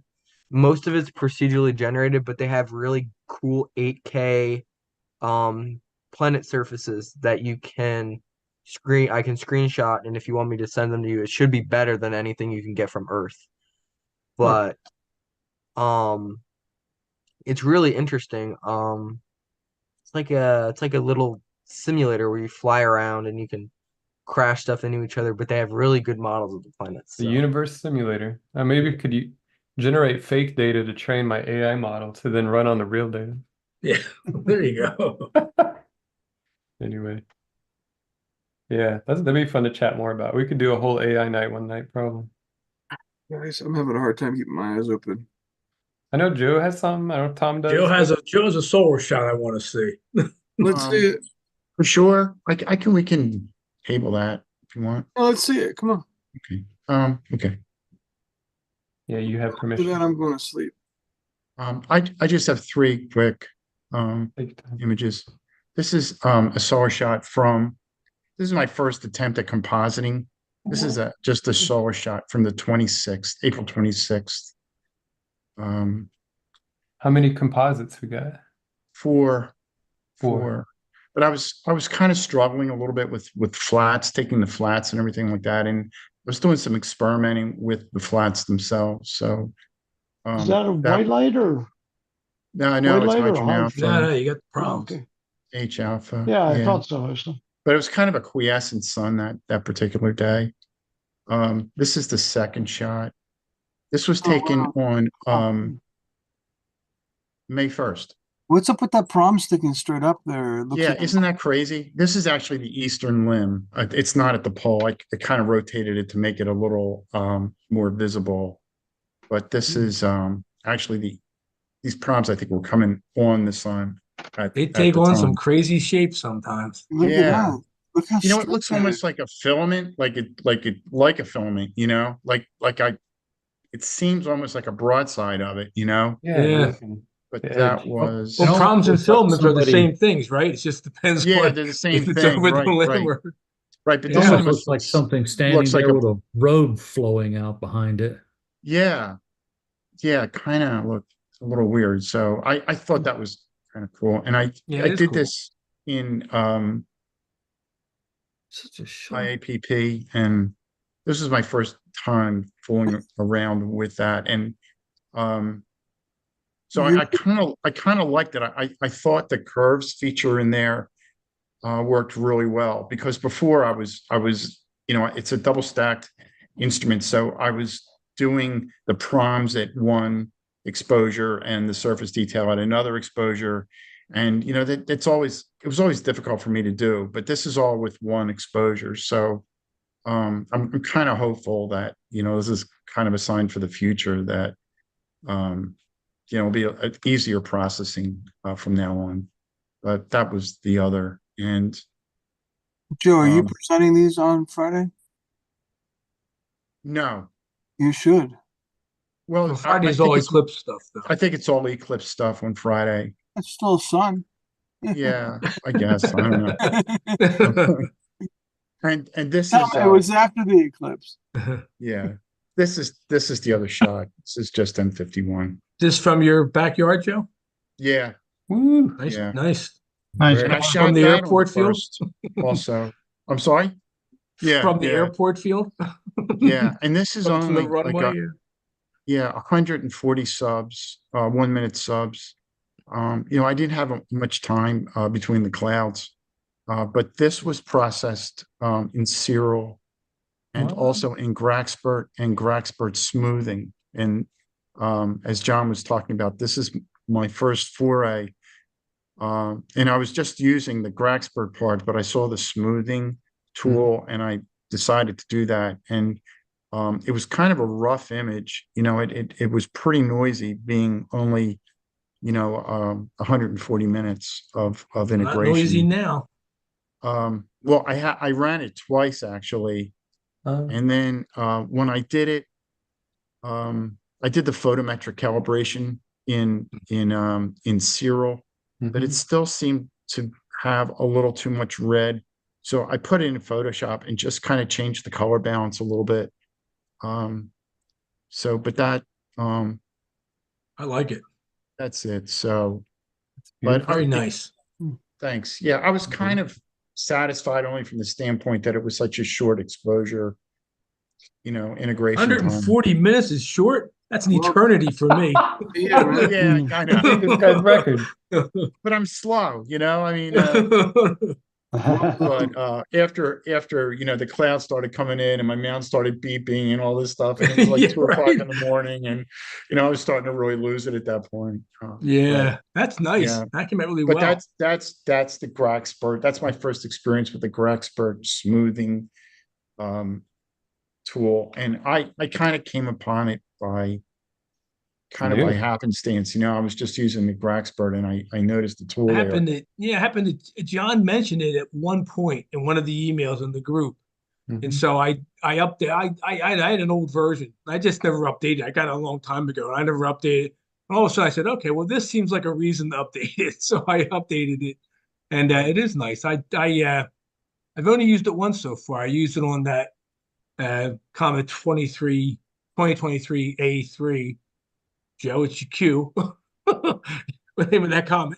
But in that Shushan Atlas or whatever it's called. But that's actually one to watch because it does have a little tail right now, which is pretty good. It's pretty far away. It's going to be around for a while, so it's got a tail now. I should maintain a tail, I think.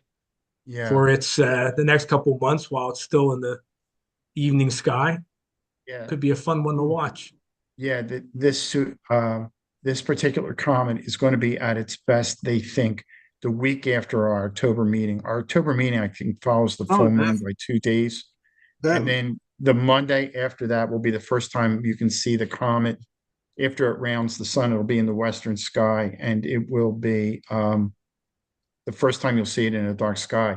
So that particular week, the third week in October, should be a pretty good week. They're expecting great things from it. And you never know about these things. But, Comets are very tough to They predict. always expect great things from comets. yeah, I know. The ones that you don't expect are the ones that pop out.